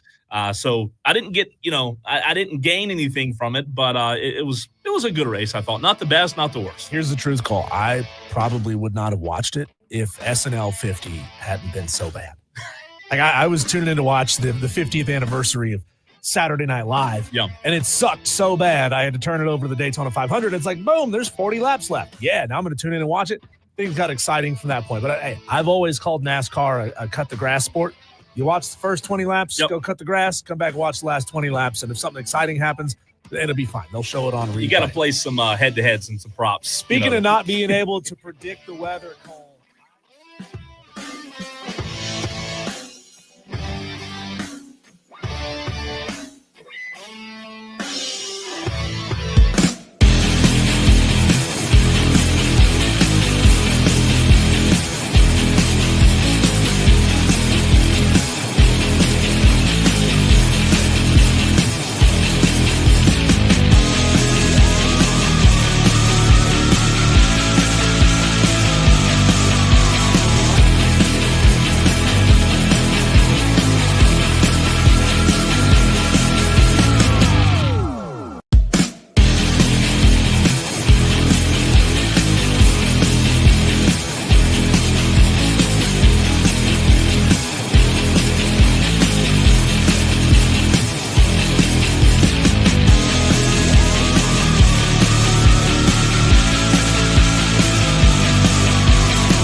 want to say thanks to the 211 Tolos that are in the stream right now. You can watch the show Twitter, Facebook, and YouTube. And now, Diesel, we're back on the Fan Upstate Twitter. We got that blue check mark, baby. Yeah. $8 a month, well spent. Is that all it is? Something $8, like that. yeah. But $8 a month, that's a lot. You know? Think about it. That's 2 trips to Starbucks. 2? You know, let me tell you this. That's $96 a year. For what? I can't with you. Let me tell you yesterday morning, Diesel. And this is a true story. Yesterday morning was like 8 o'clock. I was on the way to a job site in Duncan. Stopped by Starbucks. I got, you said $8 for 2 trips. I got a large white chocolate mocha, extra pump of vanilla, extra shot of espresso, and Starbucks has the best, they're not a sponsor, by the way, but they should be. They're the best ham and cheese croissants. Hot ham, cheese on a croissant. Yeah. They're fantastic. I'm a big fan of their sausage breakfast sandwich. $16. Well, see, that's your fault. That's your fault. You should have just gone and ordered a coffee. $16 for a drink and a breakfast. Here's how I know you're lying, because you said you ordered a large. You can't order a large at Starbucks. Well, that's what I say. I don't know the terms. I Venti. say no. I don't know that. Diesel. I love Starbucks. I love Starbucks. Yeah. I say small, medium, large every single time. I say it, and you know what? They know. They accept my. They don't even fight it anymore. No, they accept my dumb late. You know, I don't under. They're like, it's like this is this redneck from Bowling Springs. You didn't Bowling know. Springs. We're not going to Venti, argue. you know, macchiato. I don't know all those terms. But it's Starbucks is outrageous. Well, you ordered a large expensive drink, and then you added an extra shot, $8 which or is more $9, expensive, and then you $10. added extra syrup, which is more $11. expensive. And then you add like a $6 breakfast sandwich, which I'm not saying they're not overpriced, because they are. Yeah, But you don't have to spend $16 a pop. I need me a Starbucks. Is what I need. I need to own a Starbucks. I'll be set. Let me get a, yeah, why are you doing radio? Why don't Can you start I a Starbucks franchise franchise? a Starbucks? Good grief. Quick scoring update, Diesel. In Rock Hill, South Carolina. They call it Rock Thrill, right? I say they. That means nobody. South Carolina's up 5-3 over Winthrop. Does yours say top of the 8th? 2 outs? It does say top of the 8th. It's hard to tell, though. This footage is it's so an jumpy. iPhone, man. It's like this is like trying to tune into a television program you shouldn't be watching on Cinemax in the 90s. It's bad. It's bad. It's ESPN Plus. There's 3 hungover college kids running this thing right now. Okay. And bold one of of you them, to consider they ever stopped drinking in the first place. well, one of them has an iPad on a stand, right? I was there. We did it at North Greenville. I mean, I remember. But your broadcast probably looked better than this. I don't know. I don't know if it did or not. I do like with ESPN Plus, most schools are running their own operation. And I do like that. So it's a learning lab for kids who want to get into broadcasting, 100%. whether it's the production side, whether it's the on-air side of things. You know, the technical side of things. There's a lot to be done. There's a lot to it, though. I used to do a lot of ESPN Plus games over at USC Upstate, probably like 5-6 years ago, basketball. Mm-hmm. And there really is. It's good for those the students. And what I like most about it is you know, ESPN sets minimum broadcast standards, which is not much, by the way. I think minimum standards probably like 2 cameras for baseball. Yeah. But the schools can add on whatever they want. If you want to add on graphics and you have the capability of doing it, do it. If you want to go to a 3-camera or a 4-camera setup, do it. If you want to mic the crowd, do it. So there you go. We'll see, though. Gamecocks looking good right now. We'll see if they can get this one done. There are 2 outs, top of the 8th, runner on first. We'll have an update for you on this tomorrow. Final score right here. Wire to wire, Diesel and Cole Bryson. Hey, don't forget, Tolos, you can still win a trip to go to Vegas just by listening, Toloing. Turn it on right now. Listen for an hour, and you'll be entered in for a trip to Las Vegas for the first 2 rounds of the NCAA tournament.